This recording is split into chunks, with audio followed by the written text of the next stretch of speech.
The truck stop diner sat alone on Highway 87 like a forgotten promise. It was the kind of place that existed in the gaps between destinations where travelers stopped for bad coffee and grease-heavy food before disappearing back into the vastness of the Arizona desert. The neon sign out front had been flickering for 3 years. Nobody had bothered to fix it. Nobody really cared. Ava Morgan had worked there for exactly 6 months. She knew this because she counted the days like a prisoner marking time on a cell wall. Not because she hated the work, but because counting was the only way to prove that time was actually moving forward, that she was building something, that her life wasn't just standing still in this roadside purgatory. She was 18 years old. 6 months ago on her birthday, the state of Arizona had handed her a garbage bag full of her belongings, a social worker's business card she would never use, and exactly nothing else. No family, no safety net, no one in the entire world who would notice if she simply ceased to exist. The foster care system had finished with her. Happy birthday. Good luck. Don't let the door hit you on the way out. The diner had saved her life. Not in any dramatic way, but in the quiet, grinding way that minimum wage and a roof overhead could save someone who had absolutely nothing. 12-hour shifts, 7 days a week when she could get them, tips that barely covered food, and a tiny room upstairs that cost her half her paycheck and smelled like decades of cigarette smoke that no amount of air freshener could mask. It wasn't much, but it was hers. For the first time in 18 years of bouncing between foster homes and group facilities, something actually belonged to her. The room, the copium, the small corner of the world where she was allowed to exist. The diner owner, a man named Bobby, who counted every penny like his immortal soul depended on it, had made it clear she was replaceable. There were always girls aging out of the system, always someone desperate enough to work for scraps. Ava knew this. She felt it in her bones every time Bobby looked at her like she was already gone. So she worked. She showed up early. She stayed late. She never complained about the burns on her forearms from carrying too many hot plates or the way her feet screamed after 14 hours on cheap linoleum. She made herself useful. She made herself invisible. Invisible was safe. Invisible meant nobody noticed you enough to hurt you. Thursday nights were different. Thursday nights, the Iron Wolves rolled in. Ava had been terrified of them at first. She'd heard the motorcycles from half a mile away, that deep thunder that rattled the windows and made her chest vibrate like a drum. A dozen bikes, maybe more. All of them massive chrome-heavy beasts that looked like they could eat the highway whole. The men who rode them looked like they'd been carved from granite and violence. Leather vests over thick arms covered in tattoos. Beards streaked with silver. Scars that told stories Ava didn't want to know.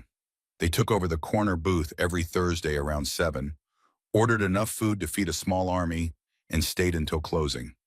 For the first month, Ava had served them with her eyes down and her hands shaking. She'd grown up in the system. She knew what dangerous men looked like, knew how to make herself small and quiet and forgettable when they were around. But 6 months had taught her something unexpected. These men said please. They said thank you. They tipped really well, leaving 20s on $15 checks. And not once, not in 6 months of Thursday nights, had any of them grabbed at her or made comments about her body or treated her like she was less than human. Their leader was a man everyone called Iron. He was maybe 62, a mountain of muscle going soft at the edges, but still solid as a freight train. His beard was more silver than black now. Deep lines cut through his face like rivers through stone. He had the kind of eyes that had seen terrible things, and hadn't bothered to look away. But when Ava brought him coffee, he always said thank you. Always met her eyes when he said it, like she was actually worth acknowledging. Patch sat to Iron's right always. He was maybe 58 with a scar running from his temple to his jaw and one eye that didn't track quite right. The other bikers called him Patch, and Ava had never been sure if it was clever or lazy. Probably both. He'd served in some war somewhere. His jacket told that story in patches and symbols Ava didn't fully understand. The rest of the crew changed week to week. Different faces, different bikes, different stories. But Iron and Patch were constants. Anchors. The men around them orbited like planets around twin suns. Ava had learned to relax around them. Not completely. She'd never been able to relax completely around anyone. But enough. Enough to breathe normally when she approached their table. enough to occasionally smile when Iron made some dry comment about the coffee tasting like motor oil. They were part of her Thursday routine now, part of the rhythm that made the days feel less like drowning. Tonight was Thursday. November 3rd. The rain had started an hour ago, coming down in sheets so thick Ava could barely see the gas pumps through the window. The temperature had dropped 15 degrees in the last 2 hours. Arizona didn't get cold often, but when it did, it cut straight through thin jackets and thinner skin. The Iron Wolves had arrived right on schedule. 7 o'clock, motorcycles announcing their presence like rolling thunder. They'd shaken water off their jackets, complained about the cold, and settled into their usual booth. Iron had ordered coffee first thing. Hot as you can make it, Ava. We're frozen solid out there. And she'd filled their cups, taken their orders, retreated to her comfortable invisibility. Now it was 8:47. The dinner rush, such as it was, had died down. Just the bikers in the corner, an old trucker at the counter nursing his third cup of coffee, and Jasper in the kitchen humming something tuneless while he cleaned the grill. Jasper was 58, built like a barrel with hands that had worked hard labor for 40 years before landing in this kitchen. He'd been kind to Ava from day one. Not in any creepy way, just in the way some people were naturally decent when they didn't have to be. He snuck her extra food sometimes, looked the other way when she took home day-old bread, never asked questions about why an 18-year-old girl was living alone in a room above a highway diner. The bell over the door jingled. Ava looked up from wiping down the counter. Two figures stood in the doorway, backlit by the parking lot lights, rain pouring off them, like they'd just crawled out of a river. A woman and a small boy. The woman was maybe 32, dark hair plastered to her face and neck. She wore a thin jacket, the kind you'd wear in spring, completely wrong for this weather. Her hands shook so badly she had trouble holding the door. Her eyes darted around the diner like a trapped animal looking for escape routes. The boy was worse. He was maybe 8 years old, same dark hair as his mother hanging in wet strings across his forehead, same hunted look in his eyes. But there was something else there, too. Something Ava recognized with a sick dropping sensation in her stomach. Emptiness. Not the normal emptiness of a tired kid. The hollow, scraped-out emptiness that came from hunger so deep it lived in your bones. The kind that turned you into a ghost inside your own body. Ava had seen that look before. In mirrors. In the faces of other foster kids who'd learned that food was conditional. That sometimes adults decided you didn't deserve to eat. She knew that emptiness. God, she knew it so well. "Sit anywhere you like," Ava called out, keeping her voice neutral and professional. The woman flinched at the sound, actually flinched like words were weapons. She grabbed the boy's hand and pulled him toward a small table by the window, as far from the bikers as possible. She sat with her back to the wall, eyes fixed on the door. Watching. Waiting. Terrified. Ava grabbed 2 menus and walked over. Up close, the details got worse. The woman's jacket wasn't just thin, it was old, fraying at the cuffs. The boy's shoes had holes in them. Both of them were soaked through, shivering, looking like they'd been living rough for days. "Can I get you folks something to drink?" The woman's voice came out barely above a whisper. "Just water. 2 waters, please." "And to eat," the woman's jaw tightened. Her hands clenched on the table. "We already ate, just the water." Ava looked at the boy, really looked at him. He was staring at the menu pictures with an intensity that made her chest physically hurt. Pancakes, bacon, eggs, hash browns. His eyes moved across the laminated images like he was trying to memorize them. Like he was trying to eat them with his gaze alone. His stomach growled, not a small, polite sound, a deep, painful rumble that seemed to come from somewhere primal and desperate. The kind of sound bodies make when they're running on empty and starting to consume themselves. The woman's face went red, shame and fear mixing into something toxic. "We're fine, just the water." Ava nodded, said nothing, walked back to the counter on legs that didn't feel quite steady. She filled 2 glasses with ice water. Her hands moved on autopilot, but her mind was somewhere else, somewhere dark and familiar. Foster home number 4, the Hendersons. Ava had been 12, old enough to know better, young enough to still hope things might get better. The Hendersons had locked the refrigerator at night, an actual padlock on the door. They'd rationed her food like she was a prisoner. Breakfast, one piece of toast, no butter. Lunch packed by Mrs. Henderson, always the same. One sandwich, an apple, nothing else. Dinner, whatever the family ate, but Ava's portions were half the size of their biological children's. She'd been so hungry. Hungry all the time. Hungry in a way that made it hard to sleep. Hard to think, hard to focus in school because all she could think about was food. She'd learned to steal. Crackers from the pantry stuffed in her pockets. Bread hidden in her pillowcase. Granola bars from the school cafeteria smuggled home in her backpack. She'd learned what hunger felt like at 3 in the morning. The cramps that twisted through your stomach. The way your body started eating itself from the inside out.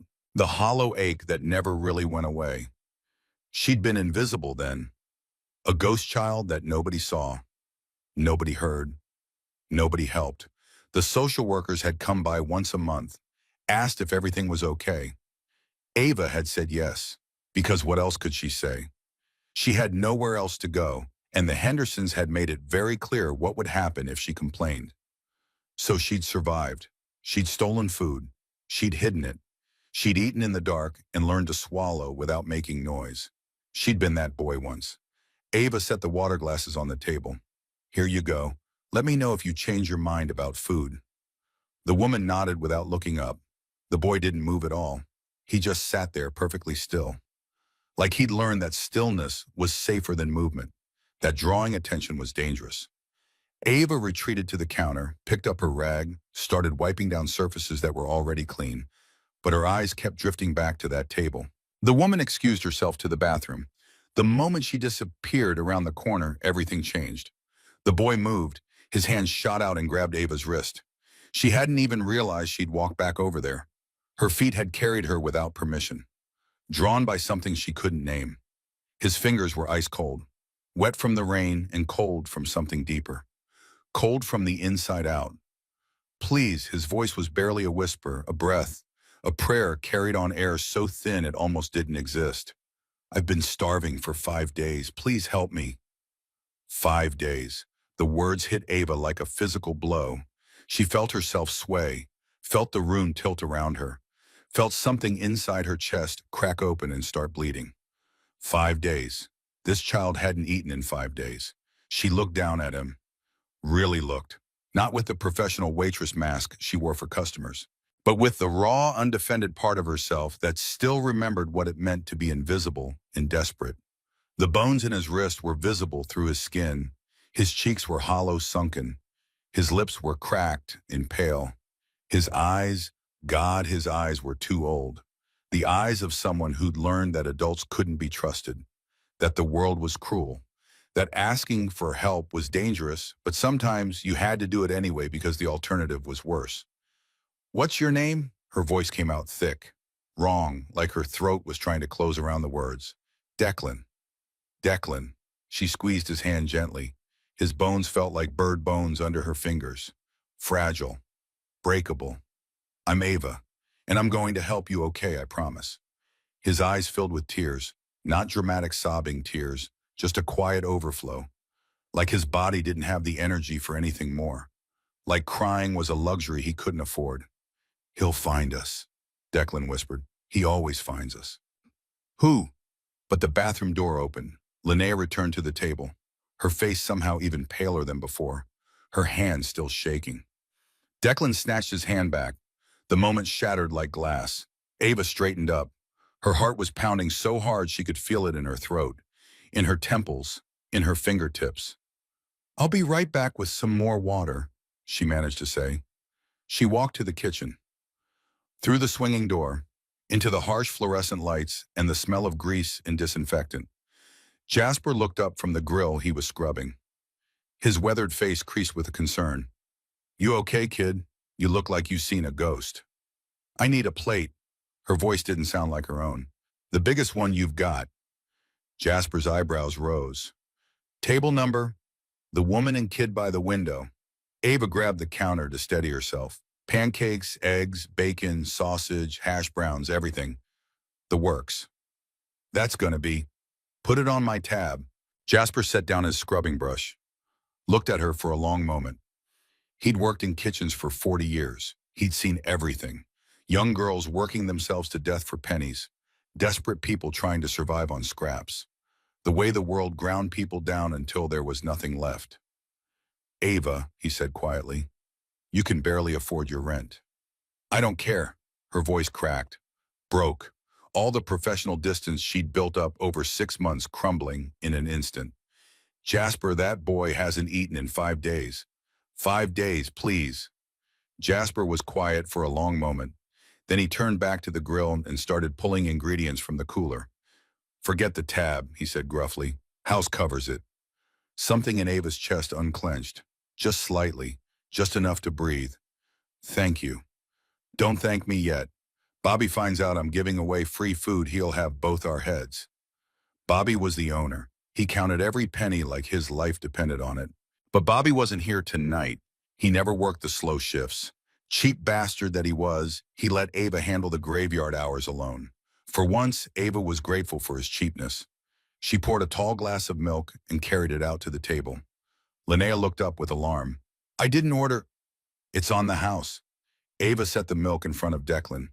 Everyone deserves a little kindness sometimes. Linnea's eyes filled with tears. I can't pay. I don't have any money. We don't have anything. I know. Those two words hung in the air between them, heavy with meaning, heavy with recognition. I know, not I'm sorry, not how sad, just I know, because Ava did know. She knew what it meant to have nothing, to be nothing, to disappear into the cracks of a world that didn't care whether you lived or died. Declan was already drinking the milk. He held the glass with both hands, gulping it down so fast that some of it dribbled down his chin. He didn't care, couldn't care, was beyond caring about anything except filling the screaming emptiness inside him. When he finished, he set the glass down carefully, looked at Ava with something she hadn't seen in his face before. Hope, fragile, tentative. But there, the kitchen bell dinged. Jasper slid a massive plate through the window. Pancakes stacked 3 high, eggs scrambled and steaming. Bacon crispy and perfect. Sausage links glistening with grease. Hash browns golden brown and crispy at the edges. It was beautiful. It was obscene. It was everything. Ava carried it out. The smell of bacon and pancakes filled the air, rich and heavy and impossible to ignore. She set it down between Declan and Linnea. Share, there's plenty. Declan looked at his mother. His whole body was trembling with want, with need. But he didn't move. He was waiting for permission. Trained to wait. Trained to need approval for basic survival. Linnea's face crumpled. She nodded once. A jerky, broken movement. Declan attacked the food. There was no other word for it. He didn't use utensils at first. Just grabbed a pancake with his bare hands and shoved it into his mouth. Syrup ran down his fingers. He didn't care. He was beyond caring. Beyond anything except the desperate need to eat. Linnea picked up a piece of bacon with shaking hands. She took a small bite, chewed slowly, and something in her seemed to crack open. The tears started falling then, silent streams down her cheeks while she ate and cried and tried to hold herself together. Ava stood by the table, not sure what to do. Part of her wanted to sit down with them, to hold Linnea's hand, to tell her everything would be okay. But she'd learned long ago that promises like that were lies, and she'd never lied to another person who was drowning. The corner booth had gone quiet. Ava looked over. The Iron Wolves were watching. All of them. Their conversations had stopped. Their food forgotten. Every single man at that table was staring at her table. At Declan eating like it was his last meal on earth. At the thin arms and hollow cheeks and desperation that radiated off him like heat. Iron was staring hardest. His weathered face had gone still, unreadable. But something moved behind his eyes. Something old and painful and familiar. He said something to Patch, low and quiet. Patch's scarred face went hard. He nodded once. Both men stood up. Linnea saw them coming. Her whole body went rigid. She grabbed Declan's arm, pulled him closer. Her eyes went wide with pure animal terror. We should go. Her voice was high and thin, panic threading through every syllable. Declan, we need to go right now, ma'am. Iron's voice was deep and rough, like gravel being crushed. But somehow, impossibly, it was also gentle. You're not in any trouble. Linnea shook her head frantically. Please, we'll leave. We don't want any problems. Neither do we. Iron pulled a chair from a nearby table and sat down, moving slowly, deliberately, like he was approaching a wounded animal, trying not to spook something already terrified beyond reason. My name's Iron. This here's Patch. We couldn't help but notice your boy's pretty hungry. Declan had stopped eating. He was frozen in place, a piece of sausage still in his hand, watching Iron with frightened eyes. Iron looked at him. Something shifted in the big man's face. A softening. A recognition. Like he was seeing something in this child that broke something inside him. Son, he said quietly, you don't need to be scared. Not here. Not of us. Declan didn't respond, just stared. How long since you ate before today? Linnea tried to answer. He's fine, we're fine, we just... 5 days. Declan's voice was small but clear, cutting through his mother's panic with the simple truth. I've been starving for 5 days. The words landed like a bomb in the quiet diner. Ava saw Iron's hands curl into fists under the table, saw the muscle jump in his jaw, saw Patch's scarred face go hard as stone. 5 days, Iron repeated slowly, carefully, like he was testing the words to make sure he'd heard right. Declan nodded. And your mama, she eat anything in those 5 days. Declan looked at Linnea. Linnea made a sound that wasn't quite a tum. It covered her face with her hands. She gave me her food, Declan said. What we had, she said she wasn't hungry, but I knew she was lying. Iron was quiet for a long moment. When he spoke again, his voice had changed. Harder, colder, but still somehow not directed at them. Who's hunting you? Linnea's hands dropped. What? You're running from someone. Iron's eyes never left her face. I've seen that look before, more times than I can count. You're terrified, you're broke, and you're starving yourself to feed your boy. So I'll ask again. Who's hunting you? Linnea shook her head. I can't. If I tell you, if anyone knows where we are. My daddy, Declan spoke up again, his voice flat, empty of everything except truth. He's looking for us. He's a police officer, a sheriff. Iron went very still. He hits my mom, Declan continued. His voice didn't change, didn't rise or fall, just stated facts like he was reading from a book. He used to just hit her, but then he started hitting me too, so we ran away. Declan, Linnea's voice was broken. Baby, you don't have to. He said he'd kill us if we ever left. Declan looked at Iron with eyes that were far too old for his face. He said no one would ever believe us, because he's the law. The diner was completely silent now. Every biker at the corner booth was listening. Every single one of them had the same expression on their faces.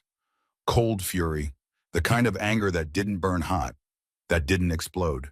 The kind that went deep and stayed there. The kind that waited, that planned, that remembered. Iron leaned forward slightly. What's your daddy's name, son? Declan took a breath. Blake Hartwell. He's the sheriff in Madison County. Another pause. Everyone thinks he's a hero. His voice cracked, just slightly, just enough. But he's a monster. Ava felt something shift in the room. The energy changed.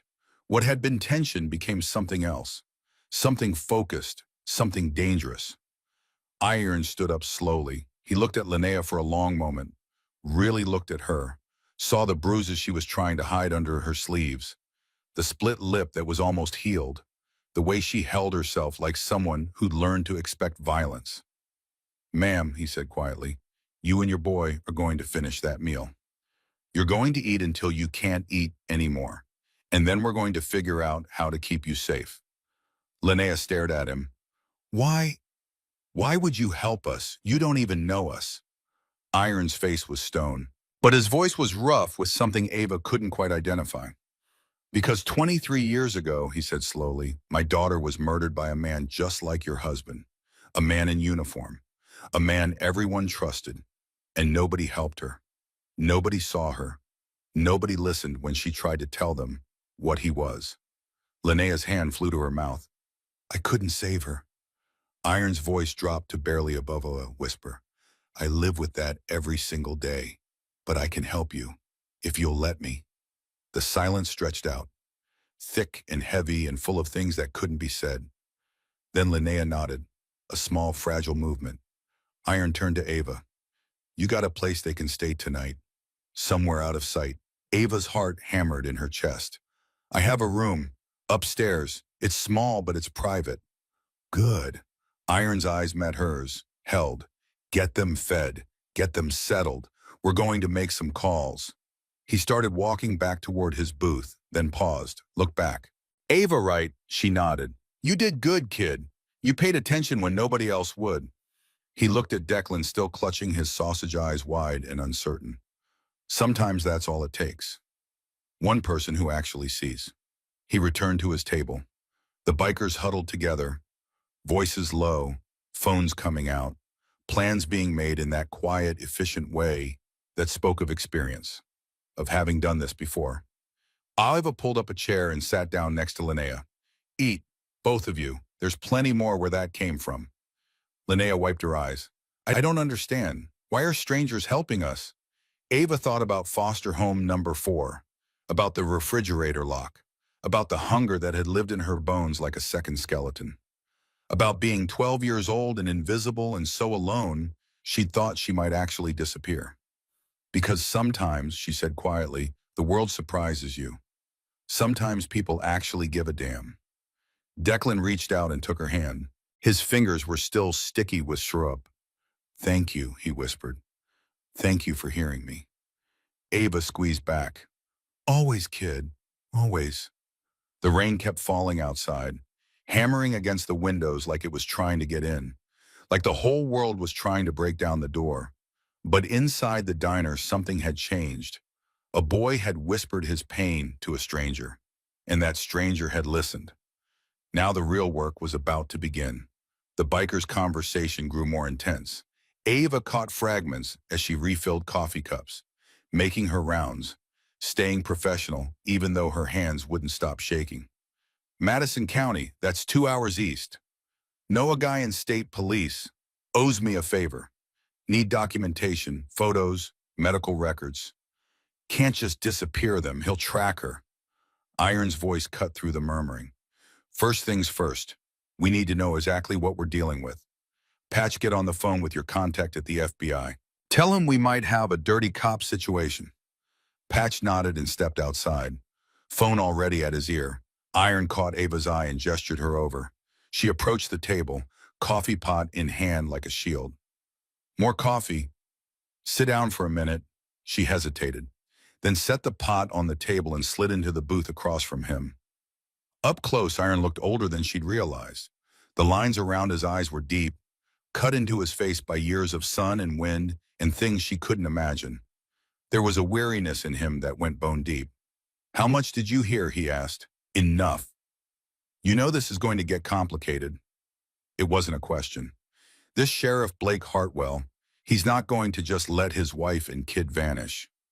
Men like that don't give up. They escalate. Ava nodded slowly. You're putting yourself in the middle of something dangerous. You got any family? Anyone who'd come looking if something happened to you? The question hit harder than she'd expected. No, I aged out of foster care 6 months ago. I don't have anyone. Iron studied her for a long moment, his expression unreadable. Then you've got nothing to lose, he said finally. That makes you either brave or stupid. I haven't decided which. Maybe both. A ghost of a smile crossed his face. Fair enough. He leaned forward. Listen to me carefully, Ava. This isn't just about hiding a woman and kid for a few days. Blake Hartwell is a county sheriff. He's got resources, connections, authority. If he decides to come for them, he can fabricate charges, issue warrants, make their lives a living hell, all while wearing a badge. So what do? We do what we always do. Iron's voice was quiet but certain. We protect our own, and as of tonight, that woman and that boy are our own. Ava felt something shift in her chest. Our own. She'd never been part of an hour before. She'd always been alone, always on the outside, always the ghost child that nobody saw. What do you need me to do? Iron's eyes met hers. For now, keep them safe, keep them fed, and keep your mouth shut. If anyone comes asking questions, anyone at all, you don't know nothing about nothing. Got it. Got it. Good. He stood up. My boys and I will take shifts watching the parking lot. If anyone comes sniffing around, we'll know about it. Ava nodded and stood too. Iron. He paused. Why do you do this? The club, I mean. Why do you help people like Linnea and Declan? Iron was quiet for a long moment. When he spoke, his voice was rougher than before. Because the system failed my daughter. Failed her completely. She went to the police and they didn't believe her. She went to her family and they told her she was exaggerating. She went to everyone she could think of, and nobody listened. He swallowed hard. So she stayed with him, and he killed her. The words hung in the air like smoke. After the funeral, I made a promise. I swore that I'd spend the rest of my life being the person she needed, the person who actually shows up. I'm sorry. Don't be sorry. Iron looked at her, really looked at her. Be vigilant. He started toward the door, then stopped. One more thing. That boy Declan. The way you went to him, the way you listened when he whispered. That wasn't just kindness. That was recognition. You knew what he was feeling because you felt it yourself. Ava's throat tightened. Foster care. 12 different homes. Some of them weren't kind. Iron nodded slowly. Then you understand better than most. The invisible ones. The hungry ones. The ones who whisper their pain because no one taught them to shout. His voice softened. They need people like you, Ava. People who remember what it's like to be forgotten. He walked out into the rain. Ava stood there for a moment, the coffee pot cooling in her hand, the sound of rain and distant thunder filling the silence. Then she turned back toward Linnea and Declan. The boy had finished eating. He was leaning against his mother, his eyes heavy, his body finally relaxing for the first time since they'd walked through the door. Linnea looked up as Ava approached. Is everything okay? Everything's fine. Ava kept her voice gentle. I'm going to take you upstairs to my room. It's not much, but it's warm, and it's safe. Linnea's eyes filled with tears again. Why are you doing this? You don't know us. You don't owe us anything. Ava looked at Declan, at the syrup on his chin, at the exhaustion in his eyes, at the fragile flickering hope that she'd helped put there. Because someone should have done it for me, she said quietly, and no one ever did. She helped them gather their things, what little they had, a battered purse, a backpack with a broken zipper, nothing else. Everything they owned in the world fit in 2 hands. As they walked toward the back stairs, Ava glanced out the window. Headlights were cutting through the rain on the highway, moving slowly, too slowly. A sheriff's cruiser. It passed the diner without stopping. But Ava's blood ran cold. He was already looking, and he was close. She hurried Linnea and Declan up the stairs, her heart pounding in her chest like a drum, like a warning bell, like the countdown to something terrible. The storm was coming, but this time they were ready.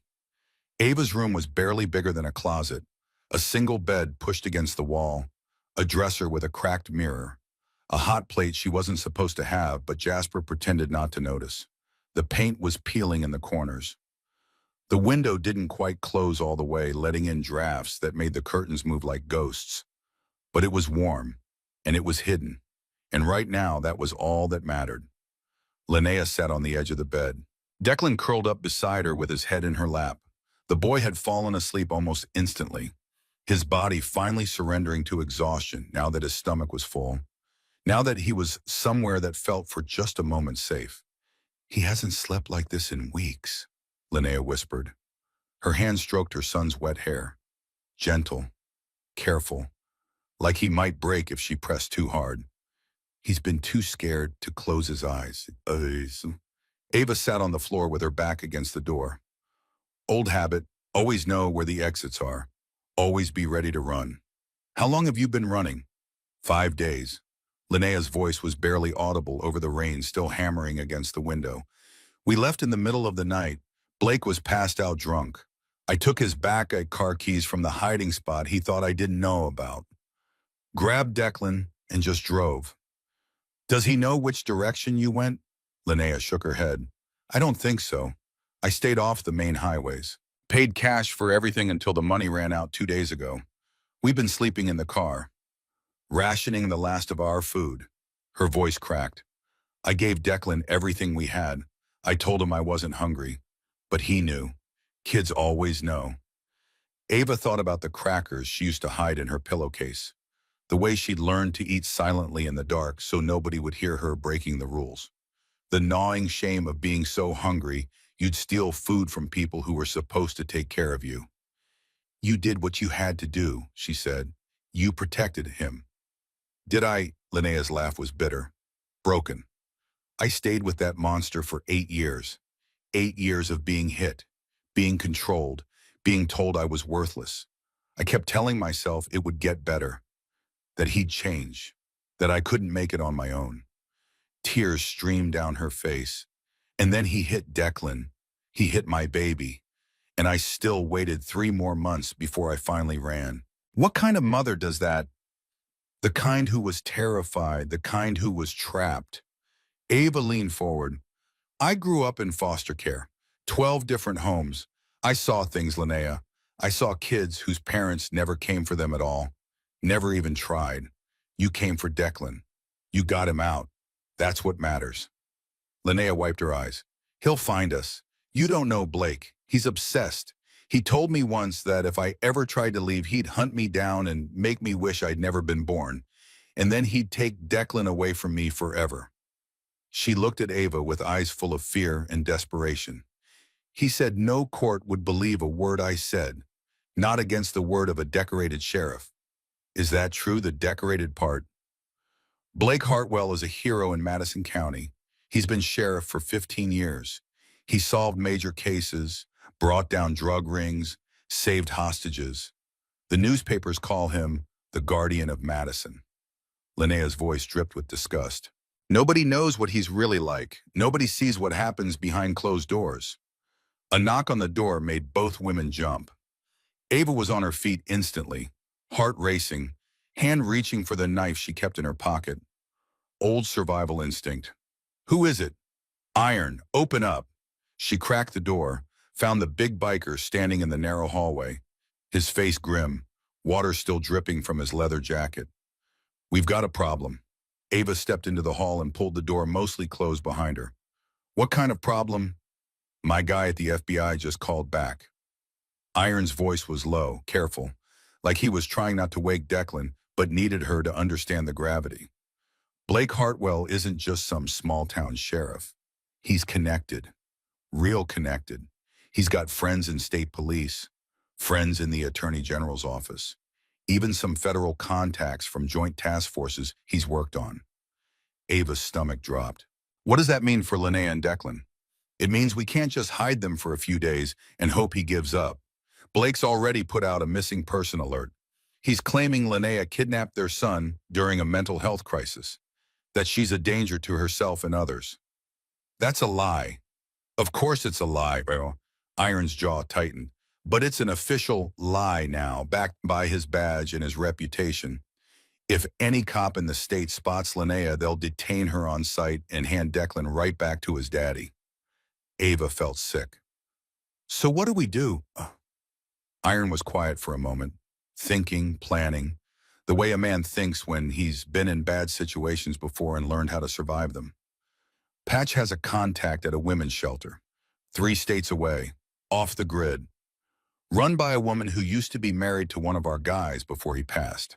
They specialize in helping women escape exactly this kind of situation. But getting Linnea and Declan there is going to take planning.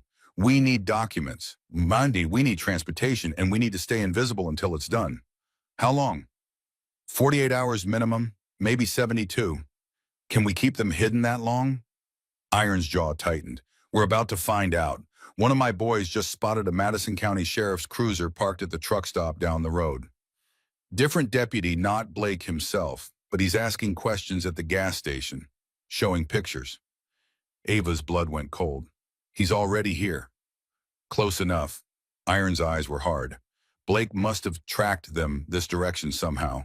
Maybe a traffic camera, maybe a credit card transaction before the money ran out. Doesn't matter how. What matters is we need to move them tonight. Where? I've got a cabin about an hour north of here. It's remote, no neighbors, completely off the books. Linnea and Declan can stay there while we figure out the next steps. Ava nodded. I'll get them ready. Ava. Iron's hand caught her arm. Not rough, just firm enough to make her stop and listen. You should stay here. This isn't your fight. You've already done more than most people would. She looked at him steadily. I'm coming. You sure about that? Once you're in, you're in. There's no going back. I've never been sure about anything in my life. Ava pulled her arm free, but that boy in there trusted me with his secret. He whispered it to me because he had no one else. I'm not going to abandon him now. Iron studied her for a long moment. Something shifted in his expression. Recognition, maybe? Or respect. All right, get them moving. We leave in 10 minutes. Ava slipped back into the room. Linnea was already awake, alert, her eyes wide with fear. I heard voices. What's happening? We need to go, now. Ava kept her voice calm, controlled. The people looking for you are getting close. We're going to move you somewhere safer. Linnea's face went pale. Blake. Not yet, but someone working with him. Ava grabbed the few things she owned, a change of clothes, the money she'd been saving for rent. Her ID. Come on, Linnea shook Declan gently. Baby, wake up. We have to go. The boy stirred. His eyes fluttered open. For a moment he looked confused. Then memory flooded back and his small body tensed. Is he here? Is Daddy here? No, sweetheart, but we need to move. Linnea's voice was steady despite the fear Ava could see in her eyes. The nice people downstairs are going to help us. Okay. Declan looked at Ava. Are you coming too? Ava knelt down beside the bed. Yeah, buddy, I'm coming too. I'm not going anywhere.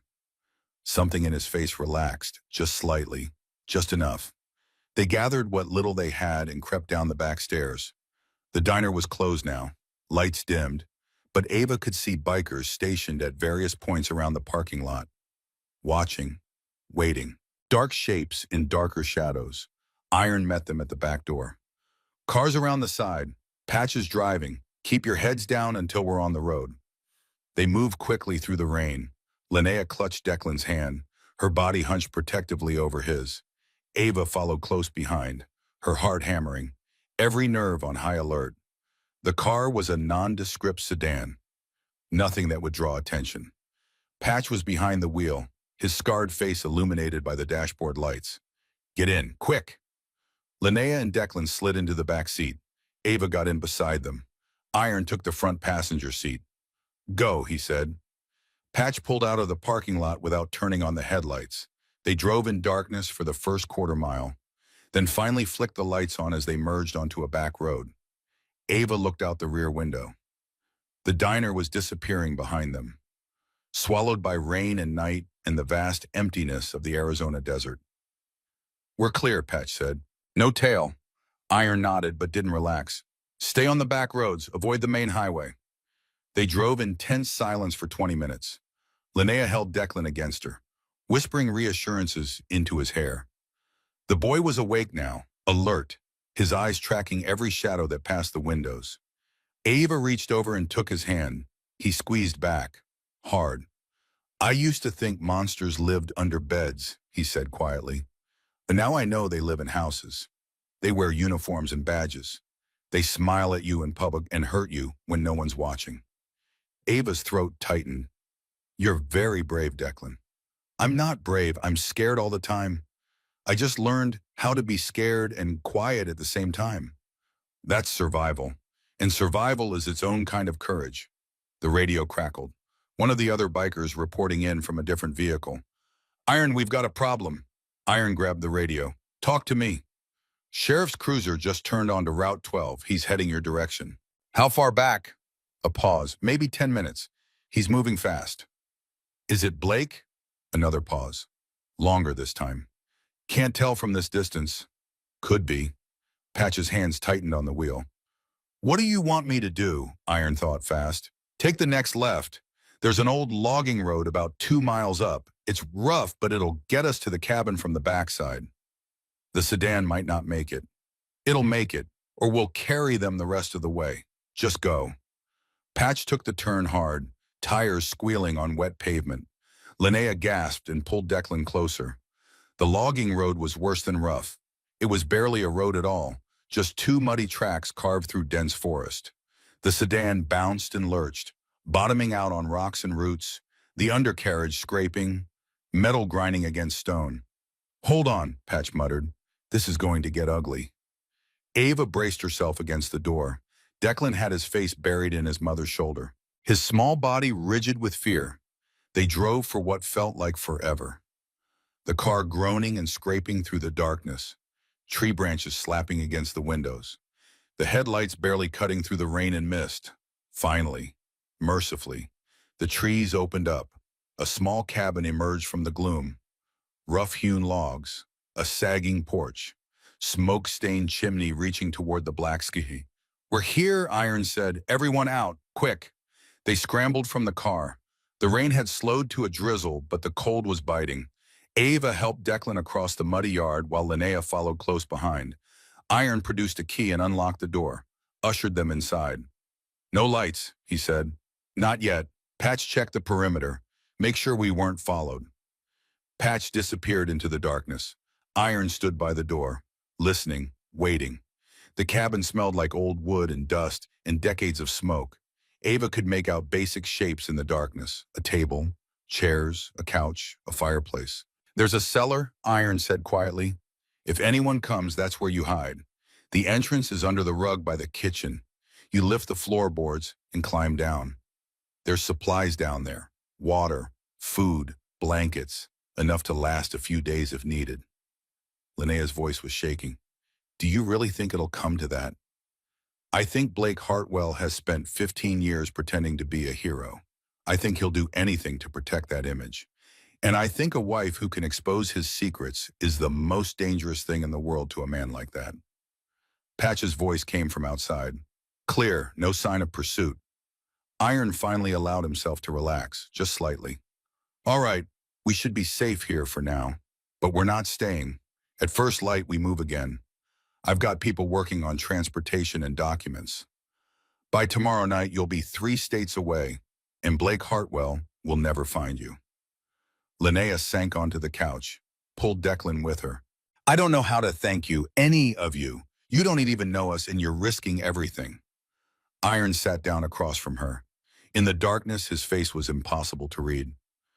23 years ago, he said slowly, I had a daughter. Her name was Lily. She was 22 years old, just starting her life. She met a man who seemed perfect, charming, successful, a police officer." He paused.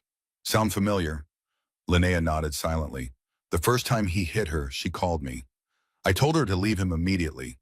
She said she would, but she didn't. Because he apologized. Because he swore it would never happen again. Because she loved him. And love makes us believe impossible things." Iron's voice grew rougher. "The second time he hit her, and she went to his precinct to file a report. They laughed her out of the building, told her she was imagining things, told her Officer Bradley was a good man and she should be grateful to have him." Ava felt Linnea reach for her hand in the darkness. She held it tight. "The third time he hit her, she tried to leave. She packed a bag, got in her car, started driving. He caught up to her 40 miles outside of town." Iron's voice cracked, just barely. "They found her body in a ravine 3 days later. The official report said she lost control of the vehicle. An accident. Case closed." "Oh God," Linnea whispered. "I knew the truth. Everyone knew the truth. But Bradley was protected. His department closed ranks. The investigation went nowhere. He's still a cop today. Retired now, living on a pension, playing golf, going to church on Sundays." Iron's hands were fists in his lap. "I couldn't save Lily. I failed her. But I made a promise at her grave. I swore that I would spend the rest of my life protecting the women and children that the system refuses to see.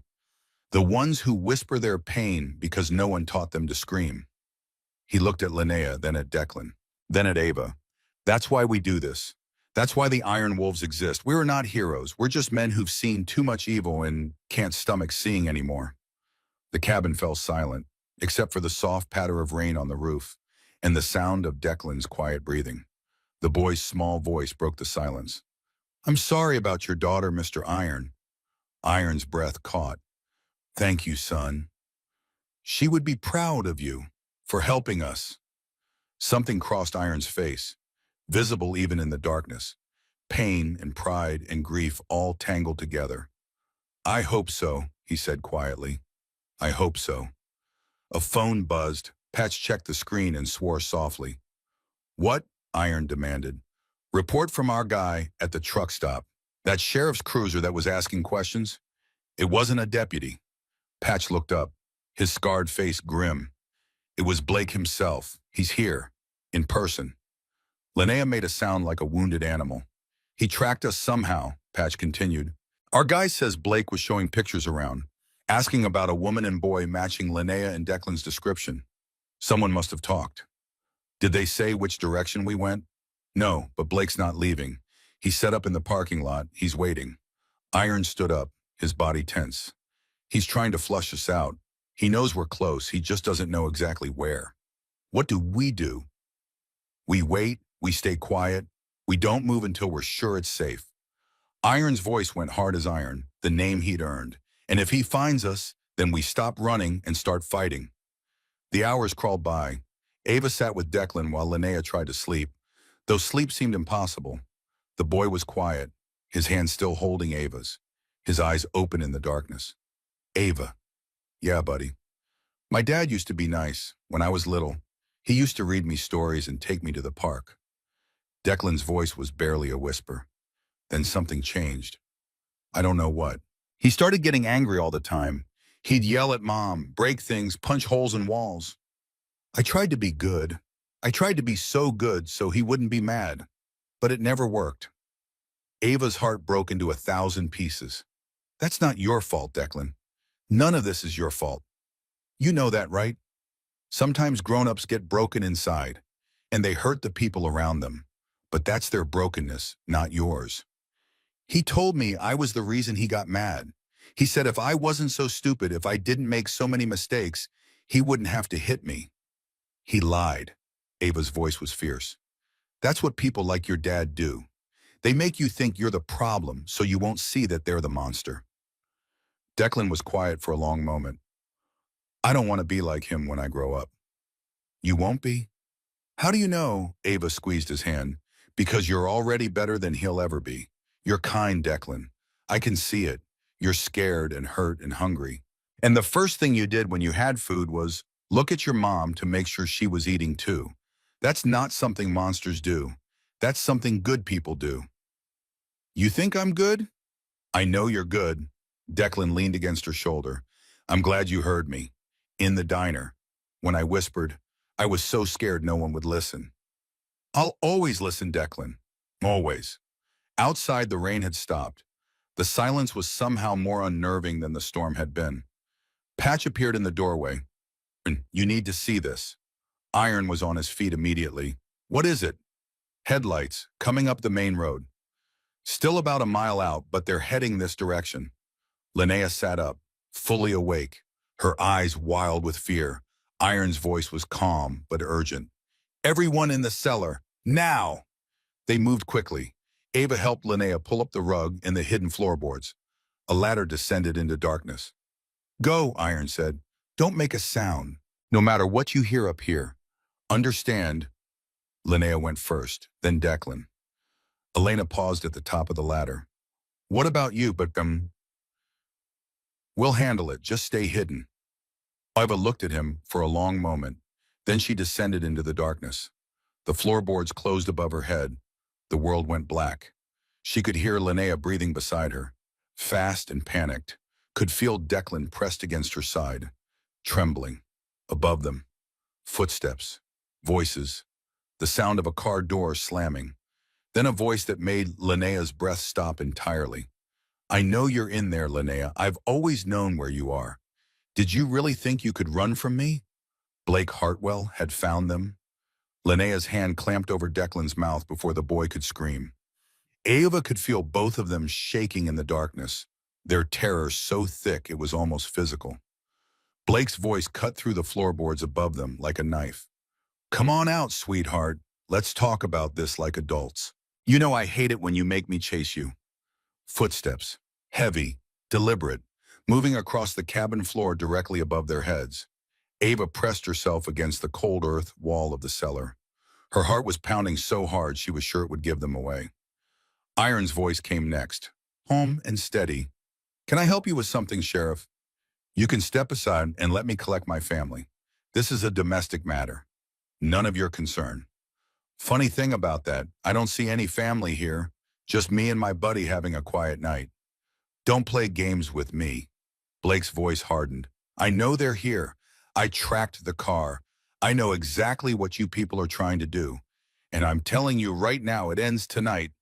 What we're trying to do," Iron's voice dripped with contempt. "We're just a couple of old veterans enjoying some peace and quiet. No law against that, is there, Sheriff?" More footsteps. Multiple people moving around up there. "How many men had Blake brought?" "I've got a warrant," Blake said. "Signed by Judge Patterson himself. Linnea Hartwell is wanted for questioning in the kidnapping of my son. If you're harboring her, that makes you an accessory." Kidnapping, Iron's laugh was cold. A mother running away with her own child to escape a man who beats them isn't kidnapping. It's survival.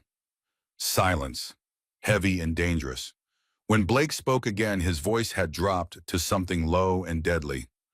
"I don't know what lies she's been telling you, but Linnea is mentally unstable.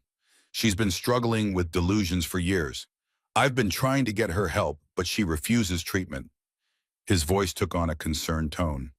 "Perfectly practiced. Now she's taken our son and disappeared in the middle of the night. I'm worried sick about both of them.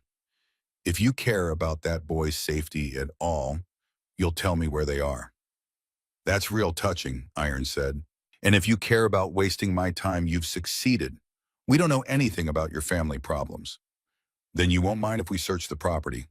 Ava heard cabinets being thrown open, furniture being overturned, the sounds of destruction as Blake's men tore through the cabin. Declan whimpered against his mother's hand.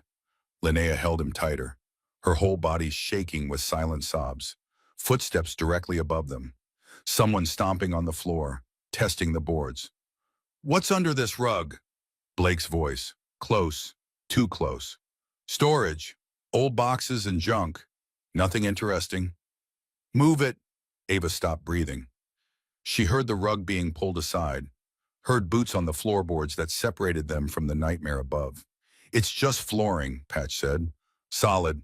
See for yourself." A pause. Blake's boots were inches from the hidden entrance. Ava could see tiny slivers of light between the boards. If he looked closely, if he noticed the seams. "Sir," a new voice. One of the deputies. "We've searched everywhere. There's no one here." "They're here. I know they're here." "With respect, sir, maybe your information was wrong. Maybe they moved on." Blake's voice was pure venom. "They didn't move on. That bitch is hiding somewhere, and these lowlifes are helping her. We can't prove that. And if we keep searching without finding anything, it's going to look bad. Real bad." Another long pause. Ava could feel Blake's rage radiating through the floorboards like heat from a fire. "Fine," he said finally. "We're done here for now." His boots moved toward the door, then stopped. "But I want surveillance on this property 24/7. The moment anyone moves, I want to know about it." "Yes, sir." "And you." Blake's voice was directed at Iron now. "This isn't over. Not by a long shot. I don't know who you think you are, but you picked the wrong fight. I've destroyed better men than you." "I'm sure you have," Iron replied evenly. "But I'm still standing. And so are they. Wherever they are." The cabin door slammed, engines started, headlights swept across the walls. No one moved. No one breathed. 5 minutes passed. 10, 20. Finally, a knock on the floorboards above them. 3 short raps. The all-clear signal. Ava's legs nearly gave out as she climbed the ladder. Linnea came up next, still clutching Declan. Her face streaked with tears. Iron was standing by the window, watching the road. "They're gone for now, but he left 2 deputies at the end of the access road. We're boxed in." "What do we do?" Linnea's voice was raw with fear. "We wait for daylight. Then we figure out another way out." Patch was on his phone, speaking in low, urgent tones. He hung up and turned to Iron. "Bad news. My contact at the FBI says Blake's been busy. He's filed reports with 3 different agencies claiming Linnea is mentally disturbed and dangerous. He's got a psychologist on record supporting his claims." "Can we fight it?" "Not quickly. These things take time to unravel. Lawyers, depositions, evidence, months, maybe years. Linnea made a sound like she'd been punched. I don't have months. I don't have days. He's going to take Declan away from me. He's going to win. No.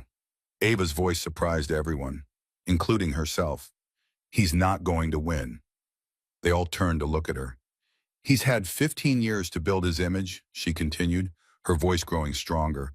15 years of being the hero, the guardian, the perfect sheriff, but all that power is built on one thing, his reputation. If people knew the truth, if they saw what he really is, all of that crumbles. And how exactly do we show them the truth?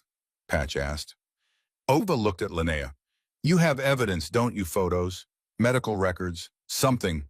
Linnea hesitated. There's a file on Blake's computer at home. He keeps records of everything. Financial stuff mostly. But there are other things too.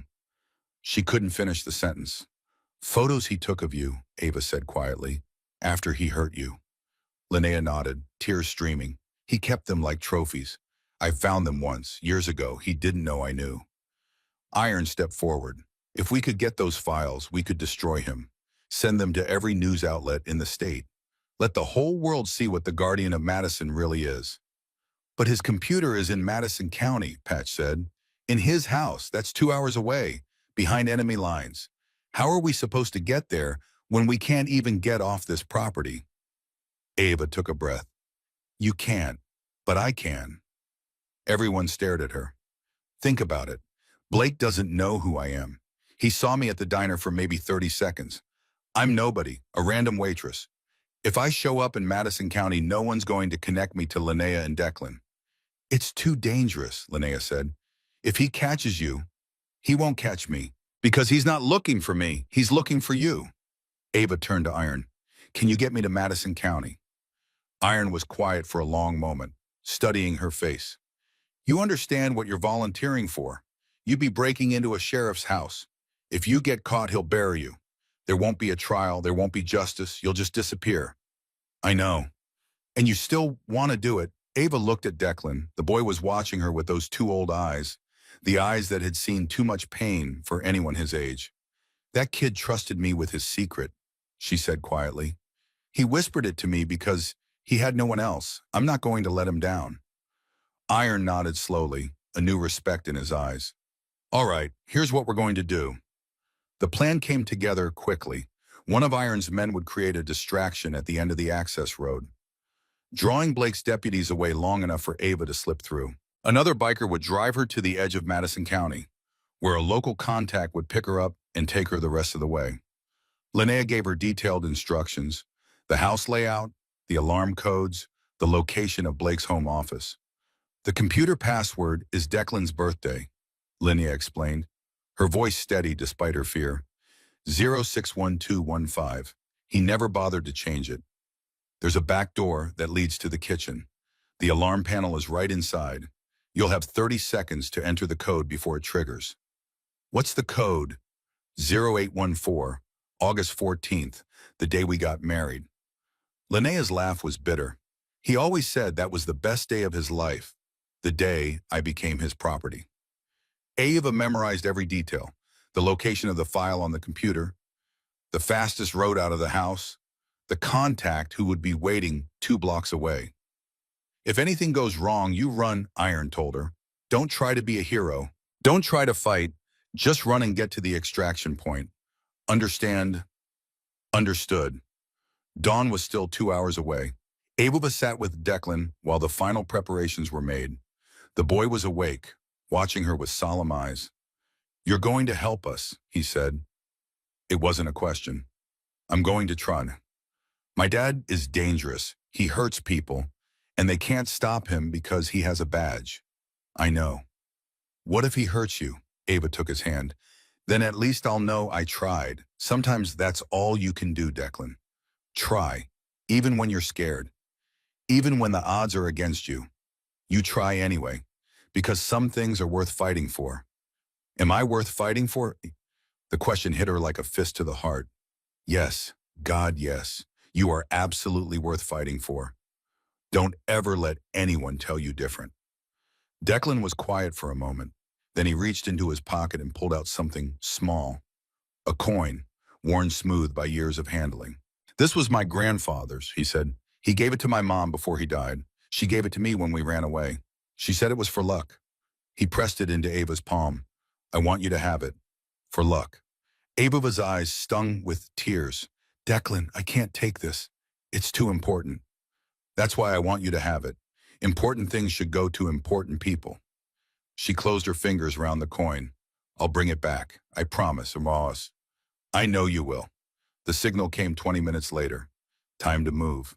Ava hugged Linnea, then knelt down and hugged Declan. The boy held on tight, his small arms surprisingly strong. Be brave, he whispered. You too, buddy. She slipped out the back door into the gray pre-dawn light. The air was cold and damp, heavy with the smell of pine and wet earth. Iron was waiting by a motorcycle. You ready? As I'll ever be. He handed her a helmet and a burner phone. My number's programmed in. Call the second you're clear. Ava climbed onto the back of the bike. The engine roared to life. They shot through the trees on a path so narrow it was barely visible. Branches whipped past her face. The world became a blur of green and brown and gray. At the main road, Iron stopped. Distraction goes off in 30 seconds. When those cruisers move, you move. My guy will be waiting in a blue pickup at the gas station 1 mile east. Thank you for everything. Iron's eyes were hard but kind. Don't thank me yet. Thank me when you are back safe with those files. Ava dismounted and crouched in the brush beside the road. 30 seconds, 20, 10. A massive explosion of light and sound erupted somewhere to the west. Fireworks, industrial grade by the look of them, lighting up the sky like it was the 4th of July. The 2 deputy cruisers at the end of the access road immediately roared to life, sirens wailing as they raced toward the disturbance. Ava ran, her feet pounded against the wet pavement. Her lungs burned, but she didn't stop, couldn't stop. The gas station emerged from the morning mist. A blue pickup sat in the lot, engine running. She yanked open the passenger door and threw herself inside. The driver was a woman, maybe 55, silver hair and calm eyes. You, Ava? Yeah. I'm Grace, Iron's sister. Buckle up. The truck pulled onto the road, heading east, away from the chaos, away from Blake's deputies, toward Madison County, toward the monster's lair. Grace drove in silence for a few minutes, then glanced at Ava. You know what you're doing, honey? Not really. Good. The ones who think they know everything are the ones who get caught. She looked at Ava again. Iron told me about you, about what you're doing for that woman and her boy. I'm not doing anything special. Just what anyone would do. That's where you're wrong. Most people would look the other way. Most people would tell themselves it's not their problem. You didn't. Ava stared out the window at the passing landscape. I was that boy once, different circumstances, but the same hunger, the same fear, the same feeling that nobody would ever see me. She paused. Someone should have helped me. No one did. I'm not going to let that happen to Declan. Grace nodded slowly. Iron's daughter was the same way. Couldn't pass a stray dog without bringing it home. Couldn't see someone hurting without trying to fix it. Her voice caught. That's what got her killed in the end. She cared too much about the wrong person. You knew her. I was her godmother. I held her the day she was born. I was at her funeral. Grace's hands tightened on the wheel. I've spent 23 years wishing I'd done more. Wishing I'd listened when she tried to tell me something was wrong. So when Iron called and asked me to help, there wasn't a single part of me that could say no. They drove in silence for a while. The landscape changed as they moved east. More houses, more cars, more signs of civilization. Madison County's 20 minutes out, Grace said. I'll drop you 2 blocks from Blake's house. You'll have to go the rest of the way on foot. Okay. You remember everything Linnea told you, the layout, the codes, the location of the files? Every word. Good, because once you're in there, you're on your own. If something goes wrong, there's no backup coming. You understand. I understand. Grace reached into her pocket and pulled out a small device. Panic button. You press this, it sends your location to Iron's people. They'll come running, but by the time they get there, it might be too late. So only use it if you have no other choice. Ava took the device and slipped it into her jacket pocket, next to Declan's lucky coin. One more thing, Grace's voice softened. Whatever happens in that house, don't let him see you. Blake Hartwell is smart, and he's ruthless. If he catches even a glimpse of you, he'll hunt you down, and he won't stop until he finds you.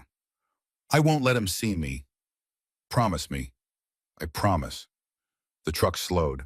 They were in a residential area now, quiet streets lined with neat houses and manicured lawns, the kind of neighborhood where everyone waved to their neighbors and nobody locked their doors, the kind of neighborhood that hid monsters.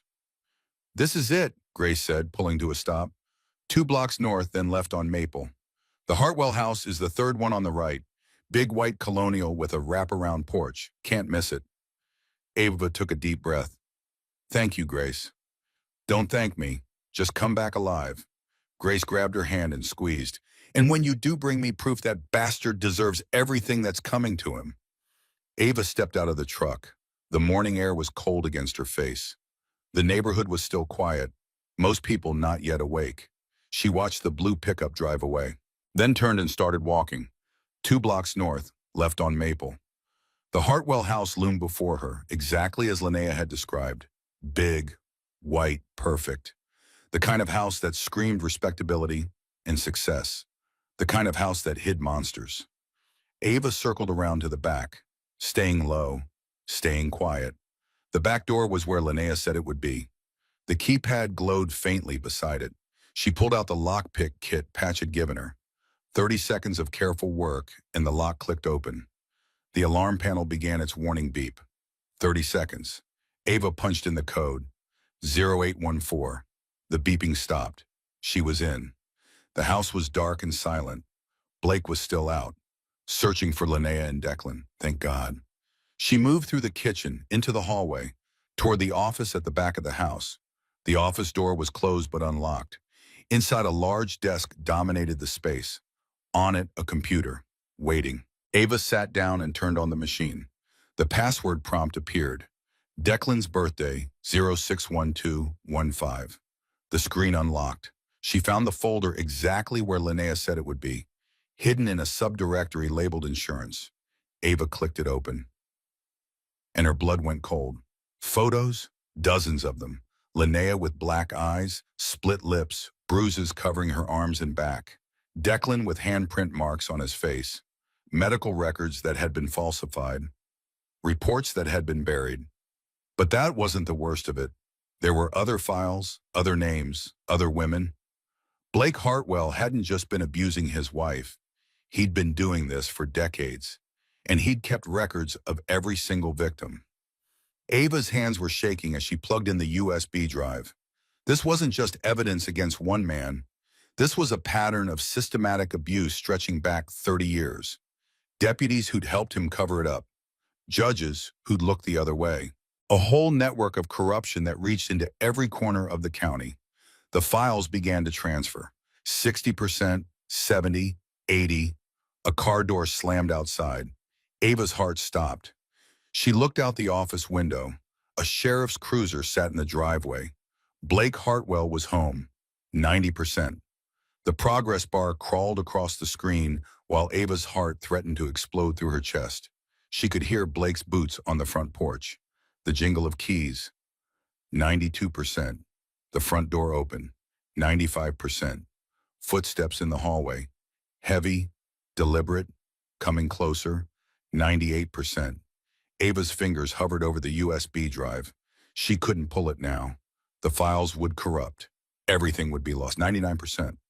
The footsteps stopped. Blake was in the kitchen. She could hear him opening the refrigerator. The crack of a beer can. 100%. Ava yanked the USB drive and shoved it into her pocket. She killed the monitor but left the computer running. Any change in the fans or noise would alert him. The office had one window. She'd scoped it when she came in. It led to the side yard, hidden from the driveway by a row of hedges. She eased the window open, 1 inch at a time, praying the old frame wouldn't squeak. Blake's footsteps started again, coming down the hallway, toward the office. Ava threw herself through the window, hit the ground hard, rolled, and pressed herself flat against the foundation of the house. The office light turned on. She could see Blake's shadow moving behind the curtains. He was in the room, right where she'd been sitting 30 seconds ago. Don't move. Don't breathe. Don't exist. The shadow paused. Blake was looking at something, the computer. Had she left something out of place, a drawer slightly open, a chair at the wrong angle? Ava's lungs burned. She needed air. She needed to run, but she couldn't move. Any sound, any motion, and he'd see her through the window. The shadow moved away. The office light turned off. She heard the TV turn on in another part of the house. Sports commentary. Blake was settling in. Ava waited. 1 minute, 2, 3. Finally, she crawled along the foundation until she reached the back corner of the house. Then she got to her feet and ran. She didn't stop until she was 3 blocks away, hidden in an alley behind a dry cleaning shop, her hands shaking so badly she could barely pull out the burner phone. Iron answered on the first ring. Talk to me. I got it. Her voice was ragged, breathless. I got everything. It's worse than we thought, Iron. So much worse. Where are you? 3 blocks south of the house, behind a dry cleaner on Oak Street. Stay there. Grace is circling back. She'll be there in 5 minutes. Iron. Blake almost caught me. He came home while I was still downloading. I barely got out. But you did get out. You did the impossible, Ava. Now we finish this. The blue pickup appeared at the end of the alley exactly 5 minutes later. Ava threw herself into the passenger seat. Drive, please, just drive. Grace didn't ask questions. She hit the gas and the truck shot forward, putting distance between them and the monster's lair. They were 10 miles outside Madison County when Ava finally stopped shaking. She pulled out the USB drive and stared at it. Such a small thing, such an innocent-looking piece of plastic. But inside it was enough evidence to destroy a man's entire empire. You okay, honey? Grace asked. No, but I will be. You get what you needed. More than what I needed. Grace, this goes deeper than just Blake. There are deputies involved, judges, county officials. It's a whole network of people who've been helping him cover up abuse for decades. Grace's jaw tightened. Then we don't just take down Blake, we take down all of them. They drove in silence for a while. The landscape shifted as they moved west. Back toward the cabin. Back toward Linnea and Declan and Iron. Ava's phone buzzed, a text from an unknown number. She opened it, and her blood turned to ice. It was a photo of Linnea and Declan, clearly taken through a window. They were inside the cabin, sitting on the couch. Linnea's face was visible. Declan was leaning against her shoulder. The caption read, "Did you really think I wouldn't find them?" Ava's hands went numb. Grace, we have a problem. She showed her the phone. Grace's face went white. That's the cabin. How did he? He must have had someone watching the property, someone we didn't see. Grace grabbed her own phone and dialed. Iron, pick up. Come on, come on. No answer. She tried patch. Nothing. Something's wrong, Ava said, her voice rising with panic. He's not at his house anymore. He got that photo and he went straight to the cabin. He's there right now. Grace pushed the accelerator to the floor. The truck surged forward, engine screaming. How far are we? 40 minutes, maybe 30 if I push it. Ava tried Iron's number again, then Patch's, then the general line for the Iron Wolves that Iron had given her. Nothing. No one was answering. He's got them, she whispered. Oh God, he's got them all. Grace's hands were white-knuckled on the steering wheel. We don't know that. Maybe they saw him coming. Maybe they got out. And maybe they didn't. Maybe right now, Blake is doing exactly what he promised Linnea he'd do. The truck flew down the highway at 90 miles an hour. Ava watched the mile markers blur past, counting down the distance to the cabin, praying they wouldn't be too late. 20 miles out, her phone buzzed again. Another photo. This one showed Iron, on his knees, hands zip-tied behind his back. His face was bloody. Patch was beside him, similarly bound. 3 other bikers Ava didn't recognize were lined up against the cabin wall. The caption, "Your friends made a mistake protecting what's mine. Now they're going to pay for it. And you're next." Ava's vision went red. He's going to kill them. He's going to kill all of them. Ava, listen to me. Grace's voice was sharp, cutting through her panic. We can't go in there blind. Blake's got deputies with him. He's got weapons. We need backup. There is no backup. Everyone's already at the cabin. Then we call the real police, state troopers, someone outside his network, and tell them a decorated sheriff is holding people hostage. They'll never believe us, not without proof. Ava looked at the USB drive in her hand. Proof. Grace, how fast can you get me to a news station? What? The evidence. If I can get it to a reporter, if I can get it on the air. Blake loses everything. His reputation, his authority, his power. Without those things, he's just a man, and men can be stopped. Grace thought for a moment. There's a TV station in Riverside, about 15 miles from the cabin. I know someone who works there. She owes me a favor. Call her now. Grace dialed with one hand while steering with the other. Bryn, it's Grace. I need you to meet me at the station in 20 minutes. This is life or death. I'm not exaggerating, and a woman and child are going to die if you don't help me. Ava couldn't hear the response, but Grace's face relaxed slightly. Thank you. We'll be there. She hung up. Bryn says she'll meet us in the parking lot. She's a producer. She can get something on the air fast if the story's big enough. It's big enough, trust me. They pulled into the TV station parking lot 18 minutes later. A woman in her 40s was waiting by the back entrance, her face tight with concern. Grace, what the hell is going on? No time to explain everything. This is Ava. She has evidence that Sheriff Blake Hartwell of Madison County has been abusing women for 30 years. Right now as we speak, he's holding hostages at a cabin about 15 miles from here. He's going to kill them if we don't stop him. Bryn's eyes went wide. Blake Hartwell, the guardian of Madison. Are you serious? Ava thrust the USB drive into her hands. Photos of his victims, medical records he falsified, reports he buried, names of every deputy and judge who helped him cover it up. It's all there. Put it on the air. Let the whole world see what he really is. Bryn stared at the drive. If this is real, it's real, and every minute you waste is a minute closer to innocent people dying.